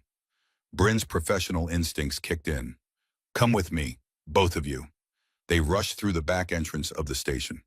Bryn led them to an editing bay, plugged in the USB drive, started scrolling through the files. Her face went pale. Oh my God. You see it now. This is massive. This is career-ending. This is prison for life. Can you air it? Bryn was already picking up a phone. Mike, I need you in editing bay 3 now. Drop whatever you're doing. This is the biggest story of our careers. Within minutes, a team had assembled. Ava watched as they pulled up file after file, photo after photo. The evidence was overwhelming, undeniable. How fast can you get this on the air? Ava demanded. We can interrupt programming in 10 minutes. But I need a reporter to give context. I'll do it. Everyone turned to look at Ava. I was there. I saw what he did. I can tell the story. Bryn hesitated. You're not a professional. This is going to be watched by millions of people. I don't need to be professional. I need to tell the truth. And the truth is that a monster in a badge has been destroying lives for 30 years while everyone looked the other way. That ends tonight. Bryn made a decision. Get her in makeup. We go live in 8 minutes. The next few minutes were a blur. Someone powdered her face. Someone clipped a microphone to her shirt. Someone positioned her in front of a camera. You'll be talking directly to the anchor, Bryn explained. She'll ask you questions. Just answer honestly. The files will be displayed on screen as you talk. What about Blake? What about the hostages? I've already called the state police and the FBI. With this evidence going public, they have no choice but to act. Units are being dispatched to the cabin right now. Ava closed her eyes, thought about Declan, about his small fingers pressing that lucky coin into her palm, about his whispered words in the diner that had started everything.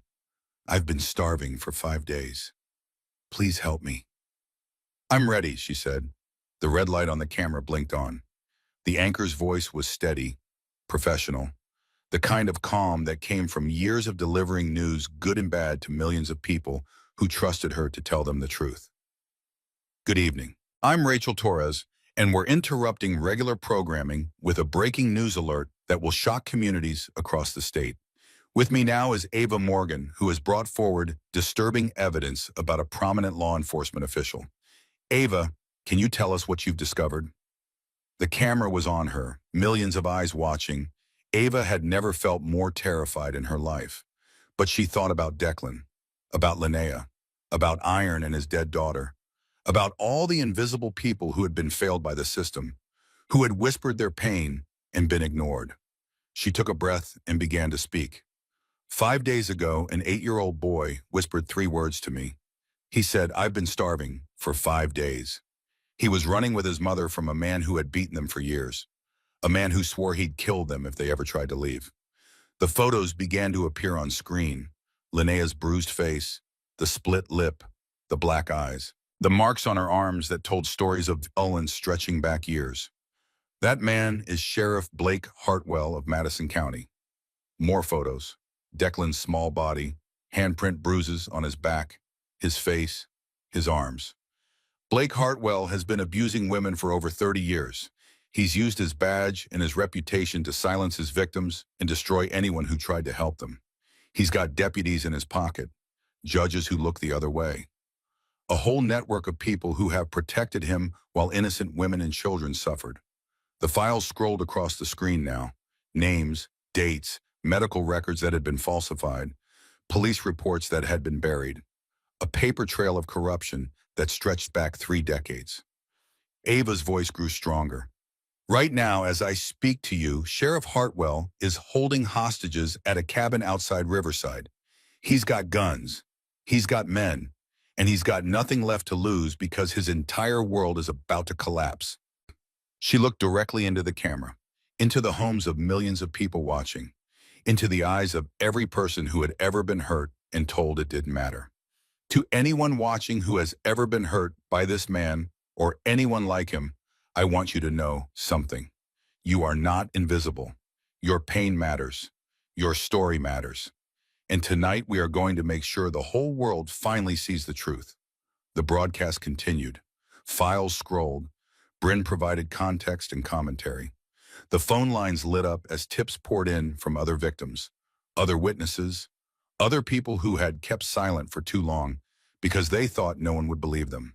And somewhere in the night, sirens began to wail. At the cabin, Deputy Miller sat in his cruiser watching the perimeter. His phone buzzed, a text from his wife. "Turn on the news, now." He switched on the small TV mounted to his dashboard. The emergency broadcast filled the screen. Miller watched as Ava spoke. As the photos appeared, as the full scope of Blake Hartwell's crimes unfolded in high definition for the entire world to see. Then he saw a name, a photo, a woman he recognized, his sister, victim number 17, beaten so badly by her boyfriend that she'd spent 3 weeks in the hospital. Miller had never known who did it. She'd refused to say, just disappeared one day and never came back. Now he understood why. The boyfriend had been one of Blake's deputies, and Blake had made the whole thing go away. Miller looked at his phone. The group chat with the other deputies on scene was exploding. Everyone watching, everyone seeing, everyone finally understanding what they'd been protecting. Deputy Garcia texted, "Did you know about this?" Miller's hands were shaking. "No, did you? Oh, Jesus Christ, what do we do?" Miller looked toward the cabin, toward Blake inside holding Iron and the others at gunpoint, toward the man who'd been their boss for years, who they'd trusted, who they'd followed, who they'd helped cover up 3 decades of abuse without even knowing it. "We don't die for him," Miller typed. "That's what we do." He opened his car door, stepped out, unclipped his service weapon and set it on the hood of the cruiser. Garcia emerged from the other cruiser, did the same. One by one, the deputies Blake had brought with him laid down their weapons and walked toward the cabin with their hands raised. Inside, Blake was pacing, gun in one hand, phone in the other, trying to call his contacts, his friends in high places, the people who owed him favors. But the phones weren't being answered. Not anymore. Iron knelt on the floor, hands zip-tied behind his back, blood dripping from a cut above his eye where Blake had hit him with the gun. Patch was beside him. 3 other bikers lined up against the wall. In the cellar below, Linnea held Declan so tight she was afraid she might hurt him. But she couldn't let go. Couldn't loosen her grip even a fraction. Because if Blake found them, if he got his hands on her son, she knew exactly what would happen. Blake's phone buzzed. He looked at the screen and went white. It was a news alert. His face, his name. The words breaking news in red letters across the top. He turned on the TV mounted above the fireplace. And there was Ava, the waitress from the diner. The nobody he'd barely noticed, sitting in a television studio telling the world every secret he'd kept buried for 30 years. His face went from white to red, rage and fear and disbelief mixing into something toxic. You, he snarled at Iron. You did this. You and that bitch waitress. Iron looked up at him, blood on his face, but his eyes were clear and steady. We didn't do anything except tell the truth. You did this to yourself. Blake raised the gun, pointed it at Iron's head. Tell me where Ava Morgan is, right now, or I start shooting.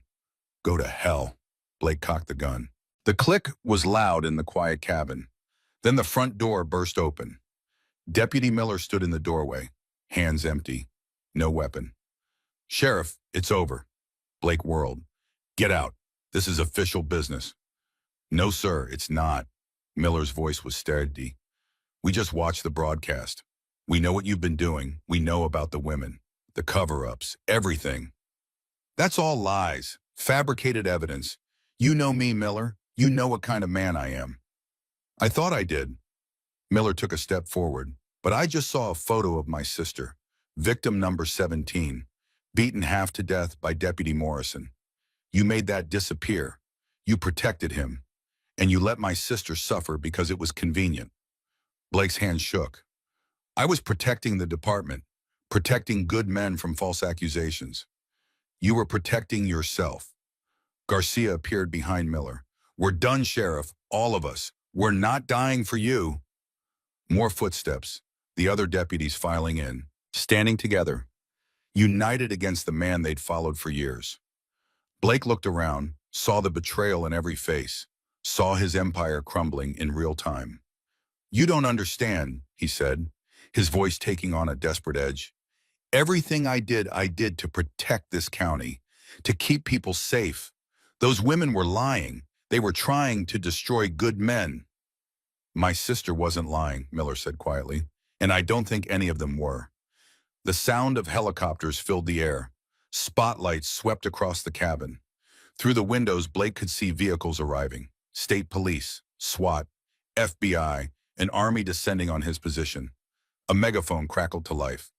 Sheriff Hartwell, this is the state police. You are surrounded. Release your hostages and come out with your hands up. Blake's laugh was bitter, broken.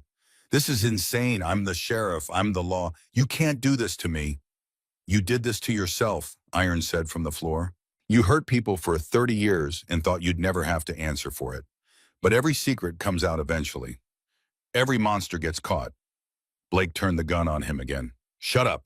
Just shut up. Sheriff, Miller's voice was calm, reasonable. Please, don't make this worse than it already is. Let these men go. Come outside. Face what you've done. I haven't done anything. Blake's voice fought to a shout. This is a conspiracy. A witch hunt. I'm the victim here. The megaphone again. Sheriff Hartwell, you have 5 minutes to release your hostages. If you do not comply, we are coming in. Blake looked around the cabin. Trapped, cornered, his whole world falling apart around him. I've got explosives, he shouted toward the door. In the cellar. You rush in here, everyone dies. The deputies froze.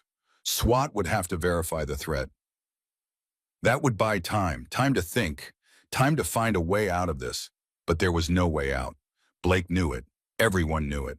Outside, the state police commander listened to Blake's threat, swore quietly. Get a bomb squad on standby. Nobody moves until we verify. A negotiator picked up the megaphone. Sheriff Hartwell, let's talk about this. Nobody needs to get hurt. Inside the cabin, Blake's mind raced. There were no explosives, but they didn't know that. As long as they thought there might be, they'd hesitate. They'd negotiate. He just needed time to figure out what to do with these hostages, how to turn this situation around, how to make people understand that he was the good guy, that everything he'd done was justified. His phone buzzed again. Another news alert. The broadcast was still going. More victims coming forward, more evidence being revealed, his entire network being exposed on live television. It was over, really over, no coming back from this, unless he could get to Ava Morgan, make her recant, force her to admit it was all lies. But where was she? A car pulled up outside, Grace's blue pickup.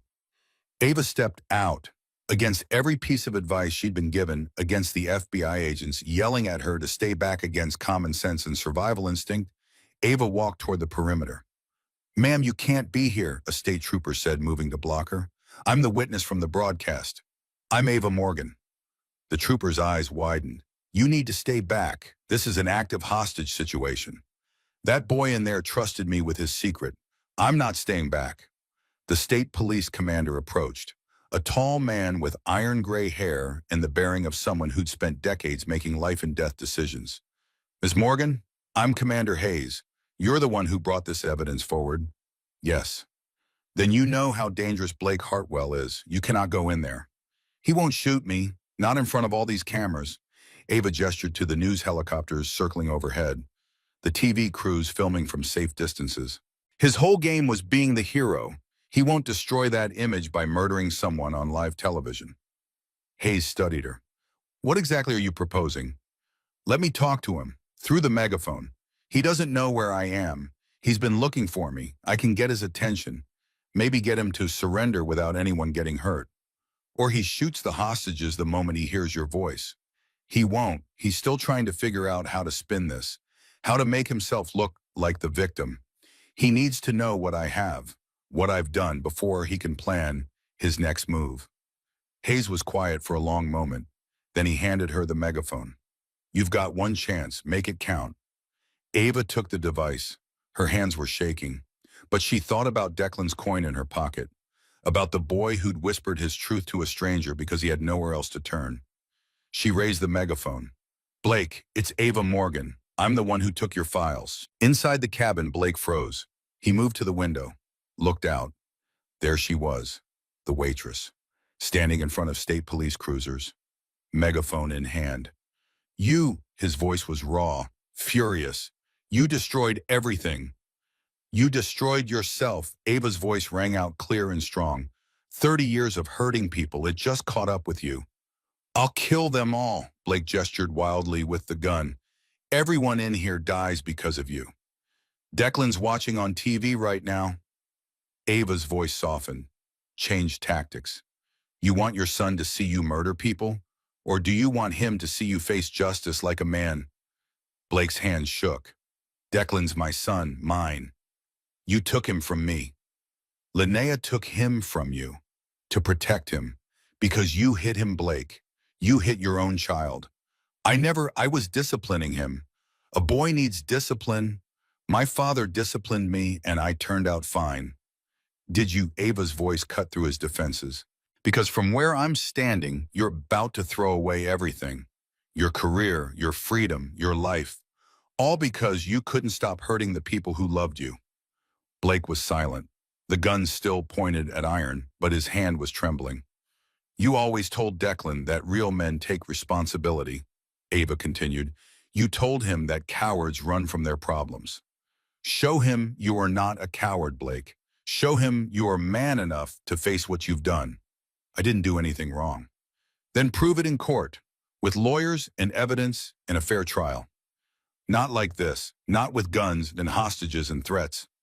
Inside the cabin, Iron watched Blake's face, saw the conflict there, the rage warring with something else. Fear, maybe.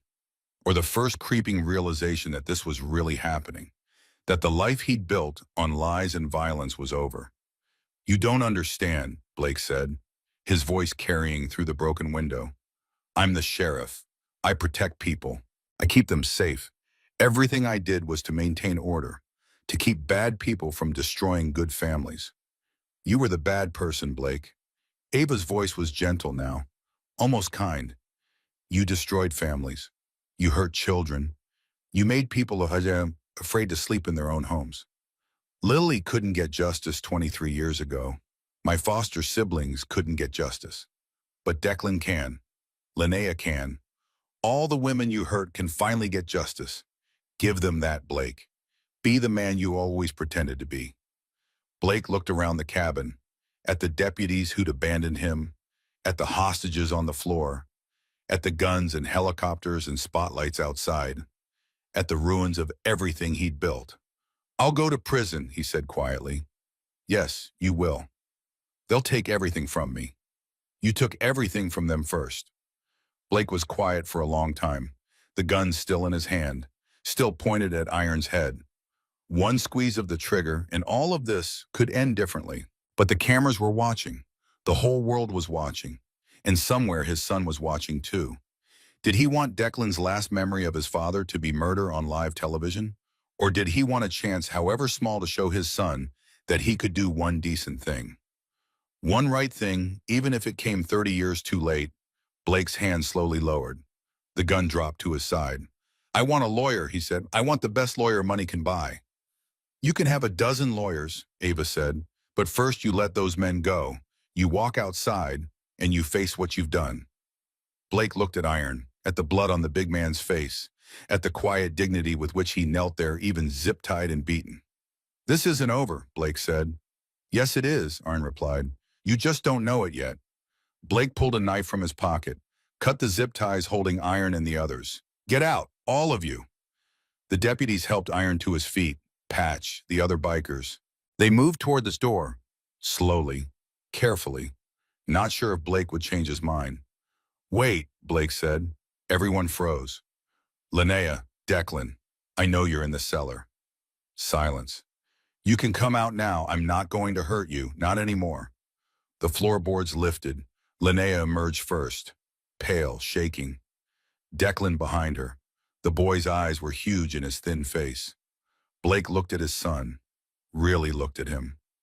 Saw the fear there, the way the boy flinched when Blake moved, the way he stayed behind his mother like she was a shield. I'm sorry, Blake said. The words sounded strange in his mouth, like a foreign language he'd never learned to speak. I'm sorry I hurt you. Declan didn't respond, just held his mother's hand tighter. Linnea moved past Blake without looking at him, walked out the door with her son, into the lights and cameras and safety of the state police perimeter. Blake stood alone in the empty cabin, gun still in his hand, the last seconds of his old life ticking away. Then he set the gun on the table, walked to the door, and stepped outside with his hands raised. The cameras captured everything.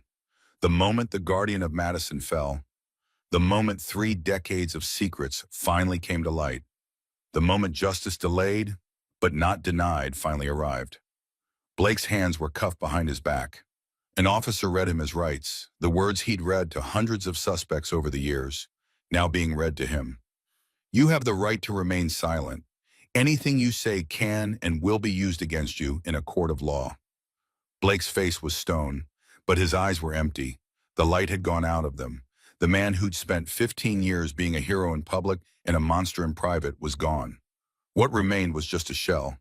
Ava watched from behind the police line, watched them load Blake into a cruiser, watched the taillights disappear down the road. Then she ran toward the cabin, toward the figures emerging into the light. Iron saw her first. His bruised face split into something that might have been a smile. Hell of a thing you did tonight, kid. Then Declan broke free from his mother, ran toward Ava with his arms outstretched.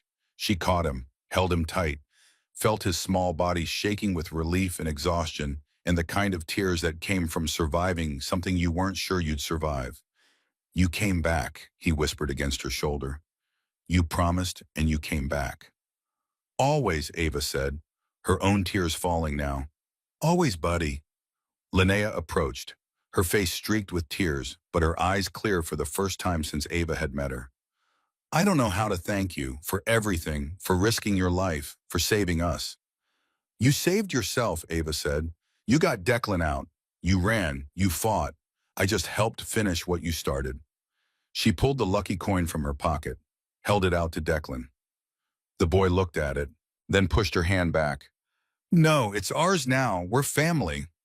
And standing there in the chaos of police lights and helicopters and news cameras, Ava realized something she'd never quite believed before. She wasn't alone anymore. The trial of Blake Hartwell lasted 3 weeks. Ava sat in the gallery every single day, watching as the evidence she'd risked her life to collect was presented piece by piece, document by document, photo by photo. 47 women came forward, 47 victims who had stayed silent for years because they thought no one would believe them, because Blake had convinced them they were worthless, that their pain didn't matter. Now, one by one, they took the stand, and they told their stories. The beatings, the threats, the way Blake had used his badge and his power to make them feel helpless. Deputy Morrison testified about how Blake had ordered him to bury evidence, to falsify reports, to intimidate witnesses. He cried on the stand, said he'd known it was wrong but had been too afraid of Blake to refuse. Judge Patterson was forced to recuse himself from every case in Madison County. His career over, his reputation destroyed. The entire network of corruption that Blake had built over 3 decades crumbled. 14 deputies were charged with conspiracy and obstruction of justice. 3 judges were removed from the bench. The Madison County Sheriff's Department was dissolved and rebuilt from scratch. But nothing hit harder than when Linnea took the stand on the 8th day. She wore a simple blue dress, her hair pulled back, no makeup to hide the faded bruises that still shadowed her cheekbones. She spoke for 2 hours, her voice steady despite the tears that occasionally fell. She told the jury about 8 years of living in fear, about being hit, controlled, told she was worthless, about the nights she'd hidden in closets with Declan, trying to muffle his cries so Blake wouldn't hit him too. About the time Blake had broken 3 of her ribs and then driven her to the hospital himself, standing beside her bed while she told the doctors she'd fallen down the stairs. "He told me no one would ever believe me," Linnea said, looking directly at the jury. "He said he was the law, and the law protected its own. For 8 years I believed him. I thought I was invisible. I thought my pain didn't matter." She paused, her eyes finding Ava in the gallery. "Then my son whispered his truth to a stranger. And that stranger listened. That's all it took. One person who was willing to see us. One person who refused to look away." The jury deliberated for 6 hours. When they returned, the verdict was unanimous. Guilty on all counts. Blake Hartwell was sentenced to life in prison without the possibility of parole. The courtroom erupted, victims crying, families holding each other, the sound of relief and vindication in grief for all the years that had been lost. Blake showed no emotion, just stared straight ahead as the guards led him away, as the door closed behind him, as the last chapter of his life as a free man ended. But the ripple effects went far beyond one county in Arizona. Ava's broadcast had sparked a national conversation about abuse of power, about domestic violence, about how systems protected predators when those predators wore badges. Lawmakers proposed new legislation. Training programs were implemented. Oversight committees were formed. And in homes across the country, women who had stayed silent for years finally found the courage to speak. Because one person had listened. Because one story had been told. Because one secret had finally been brought into the light. The first anniversary of that rainy night at the truck stop came faster than Ava expected. So much had changed that it felt like a lifetime had passed. She'd used the money from the TV interviews to finish her degree. Social work, specializing in child protective services. She'd graduated top of her class, been offered jobs at a dozen different agencies. She'd chosen the one that let her work with kids aging out of foster care. The invisible ones, the hungry ones, the ones who whispered their pain because no one had taught them how to shout. Linnea had moved to a small town 300 miles from Madison County, far enough that she'd never have to see Blake's face again, never have to drive past the house where she'd been hurt, never have to live in fear that he might find her. She'd gone back to school, finished her nursing degree, was working at a community health clinic that served low-income families. The fear had finally left her eyes, replaced by a calm strength that Ava had never thought she'd see. Declan was thriving, 13 years old now, honor roll student, captain of his soccer team. The kid who'd been too scared to eat was now the first one to share his lunch with anyone who needed it. He'd started a peer support group at his school for kids dealing with difficult home situations, for kids who felt invisible. "I want them to know they're not alone," he'd told Ava. I want them to know someone will listen. Iron had kept his word. The Iron Wolves had established a formal program to help families escape domestic violence. They worked with shelters, provided transportation, offered protection when the system failed. They'd helped over 200 families in the past year. But more than that, they'd become Ava's family. Every Thursday night, she drove out to the old truck stop diner, where everything had started, where a boy's whisper had changed the course of so many lives. The Iron Wolves still gathered there, taking over their corner booth, filling the room with their rumbling voices and leather-clad presence. And now Ava sat with them, not as a waitress, not as an outsider, as one of their own. On this particular Thursday, the anniversary of that night, the diner was more crowded than usual. Linnea and Declan had driven up for the occasion. Grace was there. Even Bryn from the TV station had come. They'd pushed several tables together to accommodate everyone. The food kept coming, plate after plate, and the stories flowed like water. "Remember when Ava almost gave me a heart attack?" Patch said, laughing. "She comes out of Blake's house with him pulling into the driveway, and she just texts us like it's nothing. Got the files, almost got caught, on my way back." "I was trying to stay calm," Ava protested. "Calm? You were breaking into a sheriff's house with him 30 seconds away from walking through the door. That's not calm. That's insane." "The good kind of insane," Arn said quietly. "The kind that saves lives." Linnea reached across the table and squeezed Ava's hand. "I still can't believe you did that. You risked everything for people you'd known for a few hours. You would have done the same. I don't know if I would have. That's the truth." Linnea's voice was soft. "I spent 8 years being too scared to fight back. You fought back when it mattered. You got Declan out. That's the only thing that counts." Declan, who had been quietly listening to the adults, spoke up. "Can I say something?" Everyone turned to look at him.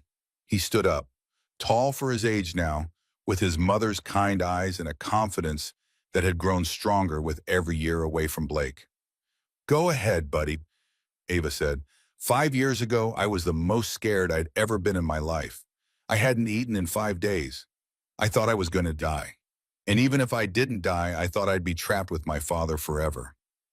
I thought there was no way out." His voice was steady, clear, the voice of someone who'd learned that his words had power. "Then I walked into this diner and I saw Ava. I don't know why, but something told me I could trust her. Something told me she would listen. So I whispered. It was all I had the courage to do, just a whisper." He looked around the table at all the faces watching him. She could have ignored me. She could have decided it wasn't her problem.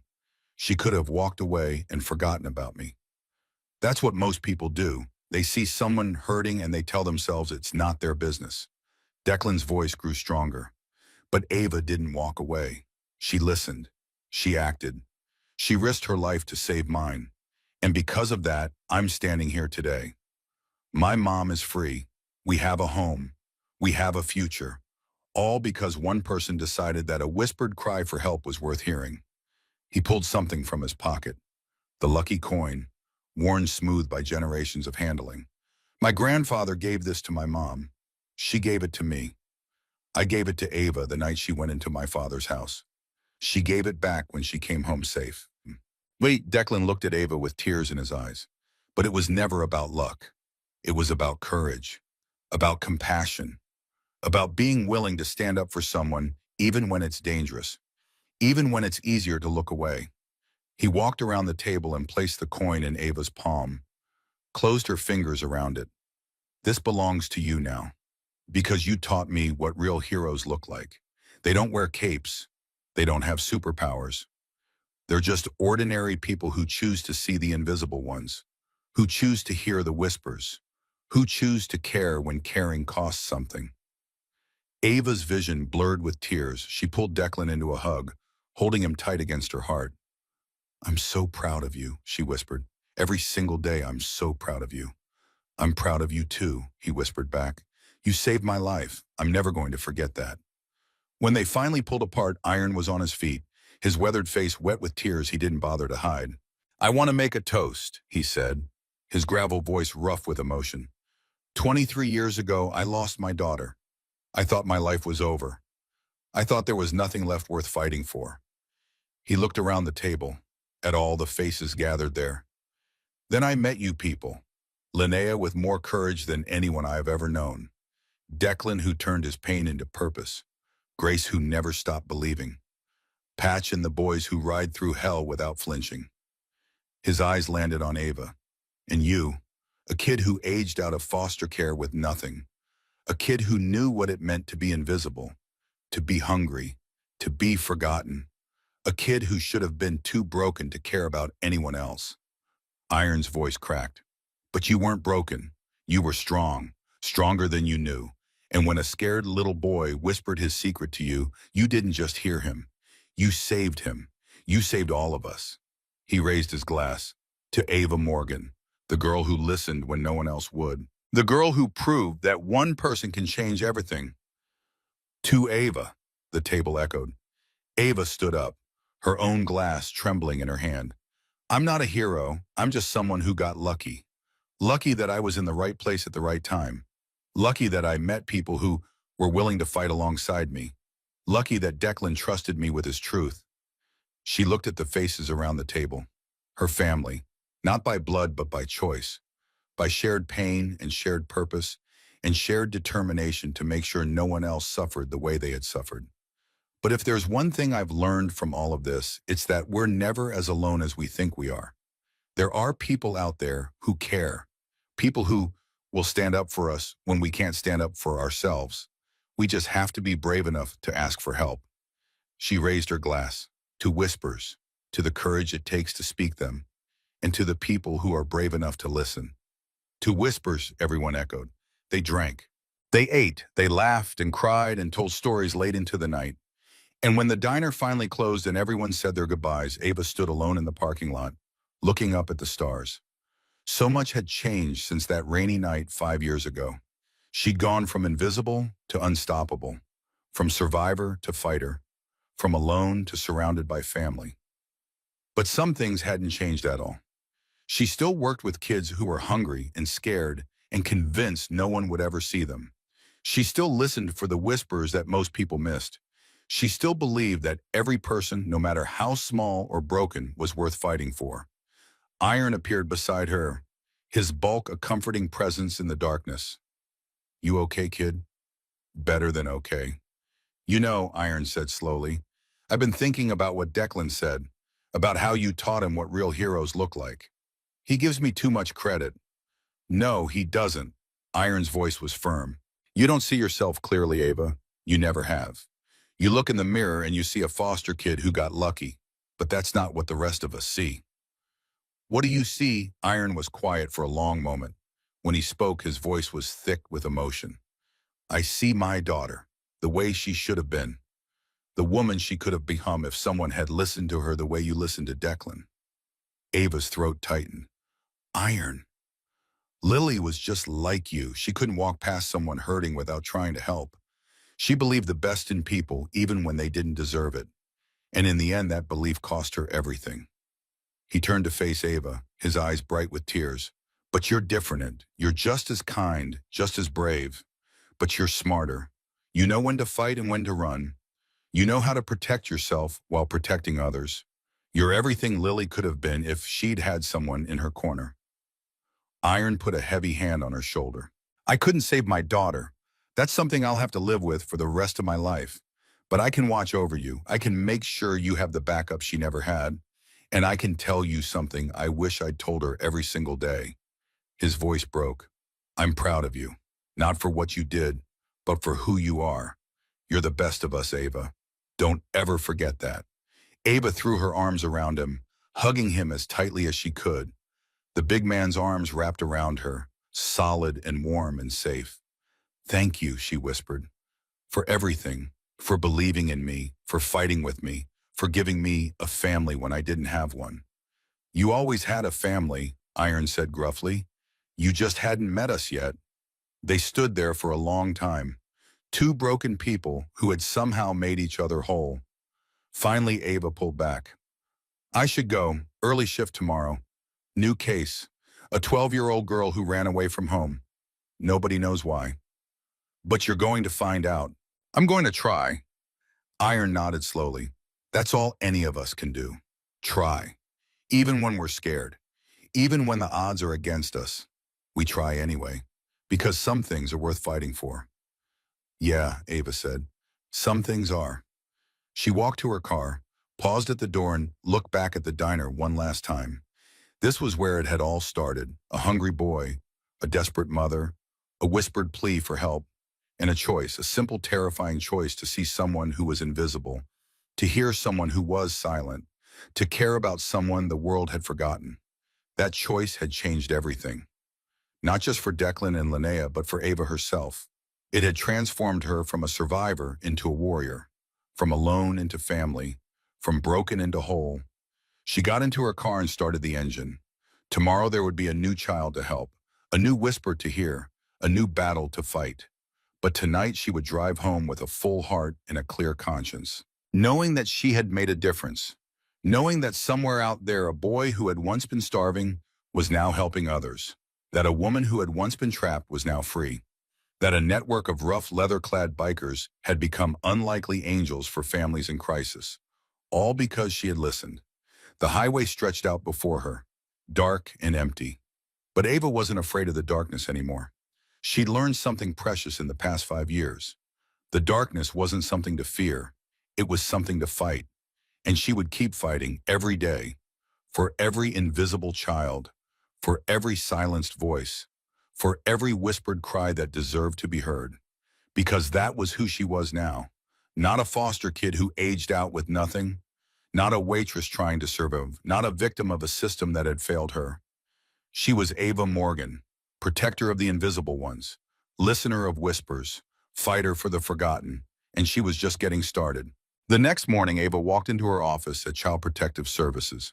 Her desk was already covered with case files, each one representing a child in crisis, each one a story that needed to be heard.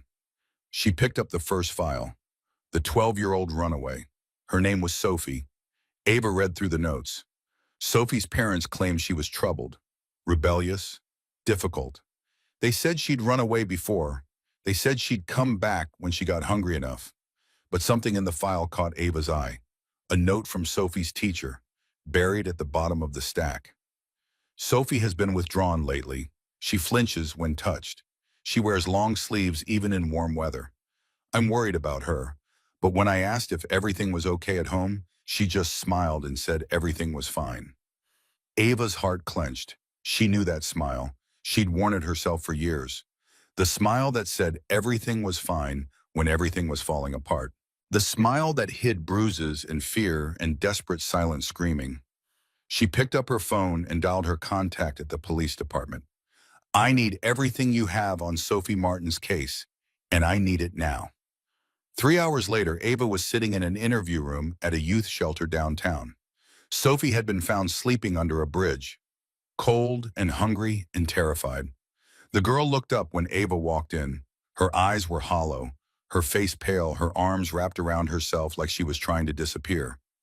Ava recognized that posture. She had held herself the same way for most of her childhood. She sat down across from Sophie and simply waited. No questions, no pressure, just presence. The silence stretched out for a long time. Finally, Sophie spoke, her voice barely a whisper. You're not going to send me back, are you? That depends. Why don't you want to go back? Sophie's eyes filled with tears. You wouldn't believe me. Nobody ever believes me. Ava leaned forward, her voice soft but firm. I'll believe you. Whatever you tell me, I'll believe you. Because I know what it's like to have a secret that feels too big to share. I know what it's like to whisper your pain and have no one listen. She reached out and gently took Sophie's hand. I'm listening now, and I promise you, whatever you say, you won't have to face it alone. Sophie stared at her for a long moment. The tears spilled over, streaming down her cheeks. And then she began to talk. It was the same story Ava had heard 100 times, the story that never got easier to hear. But she listened anyway. She listened with her whole heart, just as she'd listened to Declan 5 years ago. Because that's what you did for the invisible ones.